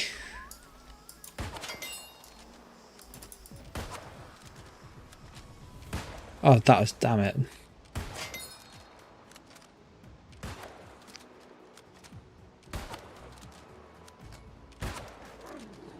There you go, look at that, see? I love the rifle for that. I know people there. We're going to go up here, we are. Because we need to go and hold this region for an area, for a minute and a half. So they're not like really big missions. Like in ESO, their missions are like kill people, kill X people, which is good. But you need other people to kill. Whereas New World's approach is more kind of, can you hold these resources? Can you hold this area? Can you disrupt people? Which makes a lot more sense. You know, it means you can do these quests if people aren't on. You're not limited to or forced to have other people to play. Which I like. I like it. I think it's a good idea. Right, let's use our food. I'll just chuck that on so that way we don't lose it. See anybody down there? There's nobody that I can see down there that is hostile.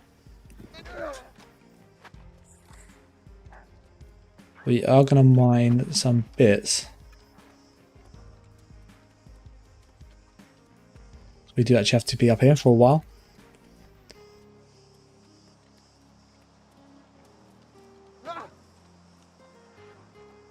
We'll harvest the turkey too. Oh, you can, but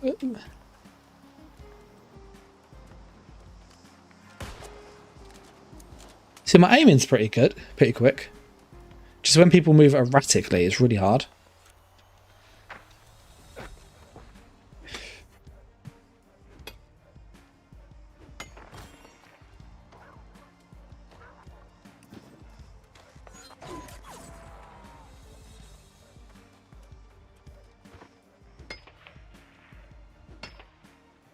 Yeah, so what you'll see is people have like a red square or triangle. It is a square, but it's obviously rotated. Would have a red square on their name sort of plate. I need... Got enough iron. So I think we've done this quest. And sometimes you'll find like when it's really late, you're just not gonna necessarily see the people.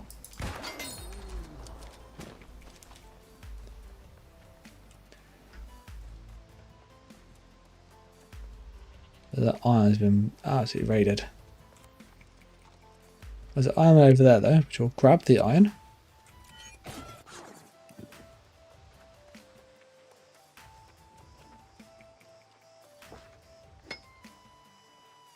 And then we'll pop down the hill. I think the other guy's actually doing the quest too, or he's looking for iron. No, he's doing the quest.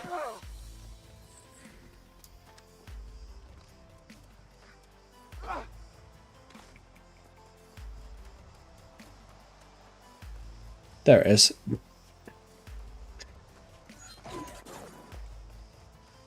So it feels like it's moved. It probably hasn't, but it feels like it has. So you have to pick up the contents from here, and you have to then take them to the other place. The thing with these PvP quests as well, just to note, is as you do them, even though I've completed 2 of them, if I get killed or I die, they reset.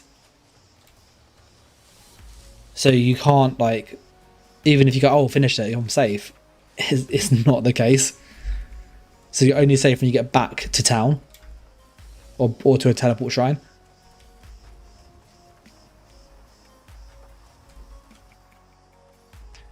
But as I said to Wiseman, I think a lot of people are just focusing on leveling up and just playing the game first before they PvP. Like, you still see some people PvP for sure. But in the betas, there was a lot more doing it because obviously they weren't focused on leveling up.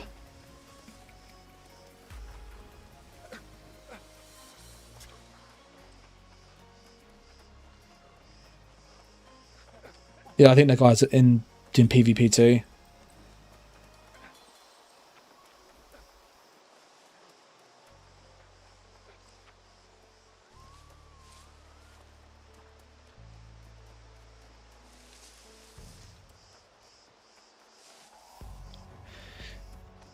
Yeah, they have like a red diamond above their head.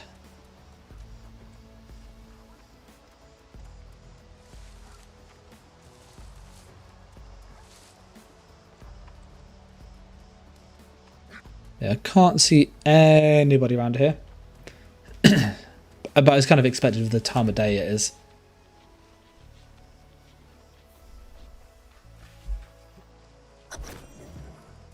Alright, we've done all those 3 quests. So now we need to go and turn them in. And then I would also turn in for the night as well, I think, myself.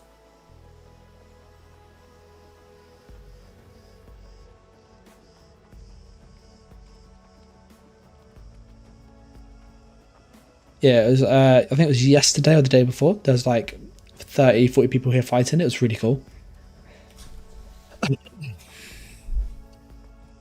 See, it was PvP, bang, shot him.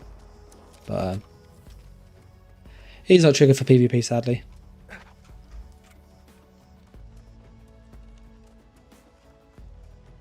So we'll keep an eye out. We're almost at the town, so we're almost safe.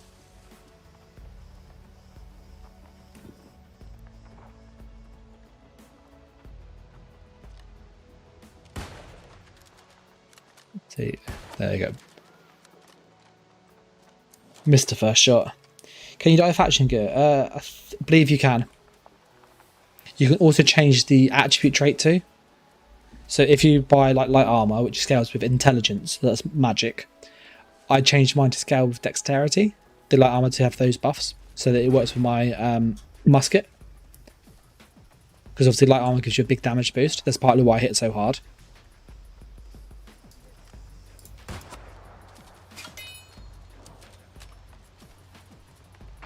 I don't see anybody flagged for PvP.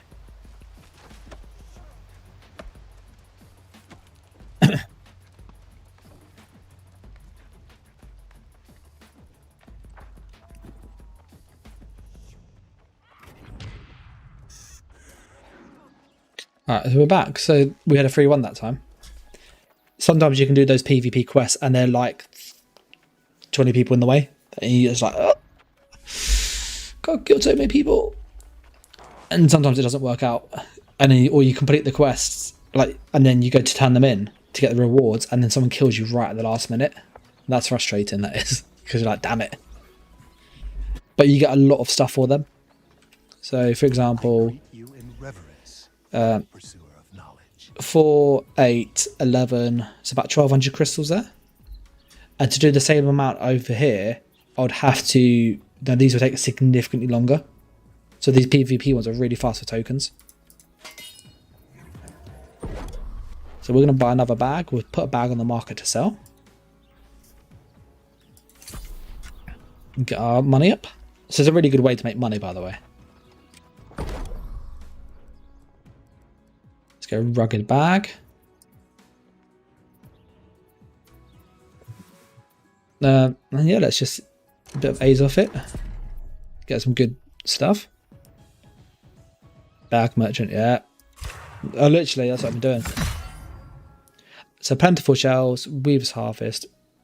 This is a really low quality bag, but it's still better. You're out now. Yeah, I'm going to shoot off as well after I sell the bag. So I'll put the bag on the market. We'll just check the price. And yeah, if anybody gets any questions after the stream, just feel free to comment on it or message me on Discord. All the details are on the channel. But we'll check how much the bag is, and then we'll wrap it up there. So I think we want green.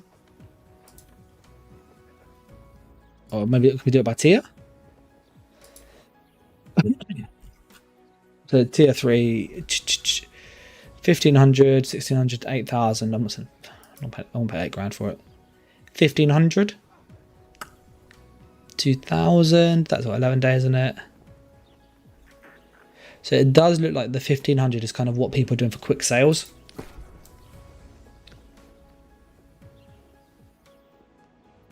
So I think we're going to sell it for... How much is the leather? I use 45 leather. Leather? I'll just check that. I'm not going to... The resources, refined, leather, rugged leather. The 4.460. This is what you have to check, by the way. Like 4.60 times 45, 207. It would cost for that bit.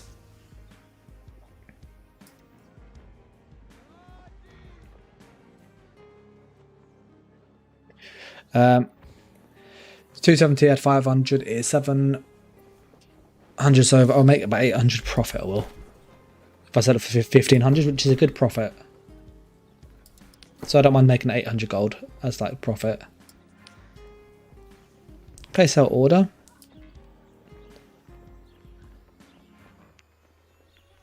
You see, people literally go for the bit below, don't they? Okay. 6, 9. 9. What this does is it puts this at the top of their filter by price. Blue said, "Do you want to try a fun browser game?" Let me know what it is. You message on Discord. I can have a look. So I've placed that for sale. Hope that will sell. But yeah, I think I'm gonna have to call it there, guys. It is incredibly late where I am. 20 past 12. I'm tired. So yeah, I'm gonna call it there. If you have any questions between now and the next video or stream, whether it's Elder Scrolls Online related or New World related, then you can message obviously me on Discord. All the details are below. Alternatively, you can go and with the alternative, you can kind of just message on this stream and just put a comment below, and I can reply as quick as I can. But I'm going to call it there. So thanks for watching, guys. Take care and bye.